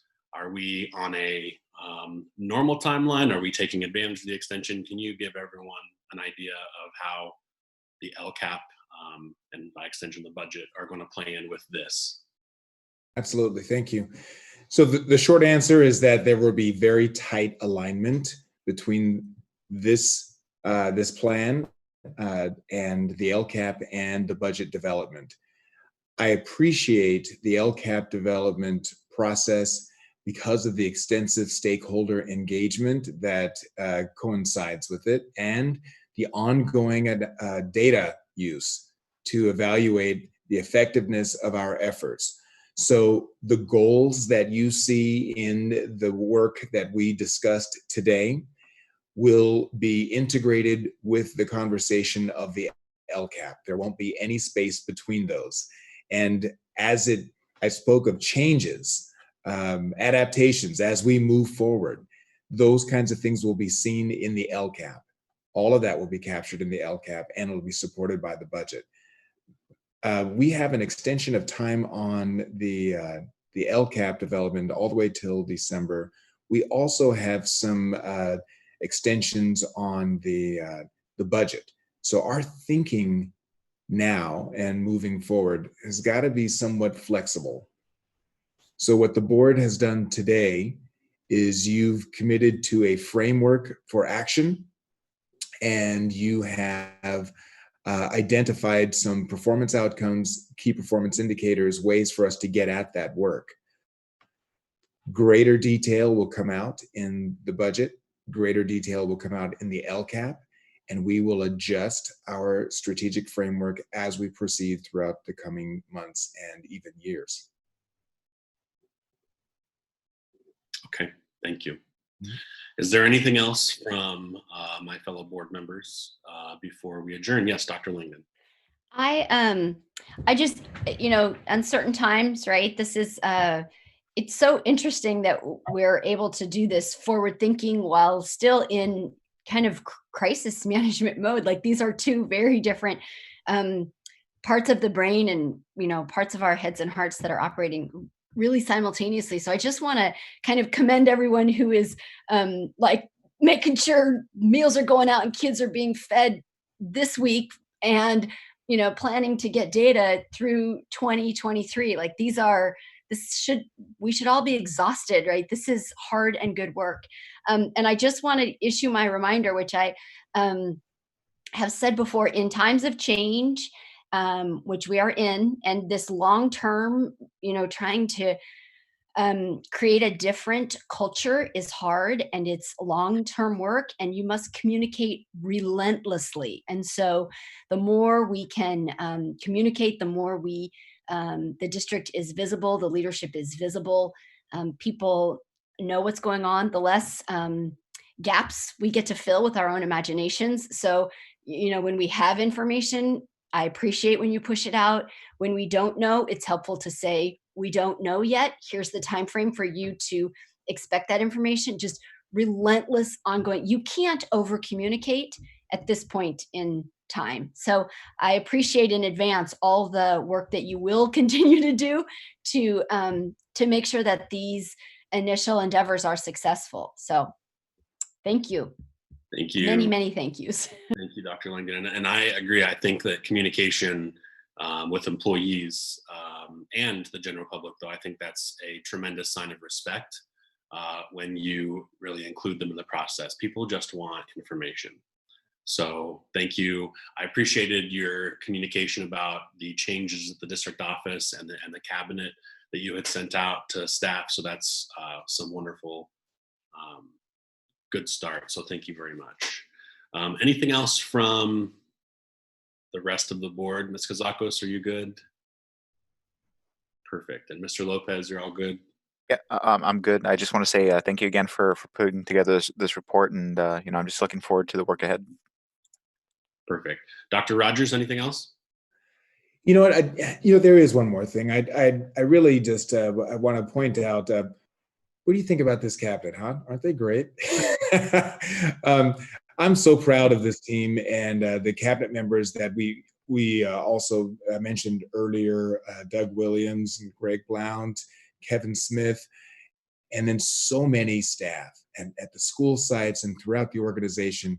They have all been part of this entry process, and I feel like the board has every right to be very proud. We've talked about acquiring training and supporting and retaining the very best people, but I want you to know we already have wonderful people, and I want to show some respect and gratitude to these great folks. They've worked very hard to get us to this point, and they will continue to do so as we move forward. And I'm grateful to them all. All right. Well, thank you very much, everyone. Have a beautiful weekend, and we will meet again soon. Now go take off your fancy clothes and ties. It's Saturday, people. Goodbye. Thank you, Dr. Langdon. Thank you. Bye. Bye-bye. Bye. Do we have to officially? No? No. Okay, we're good. Have a good day. Take care. Be well. Thank you.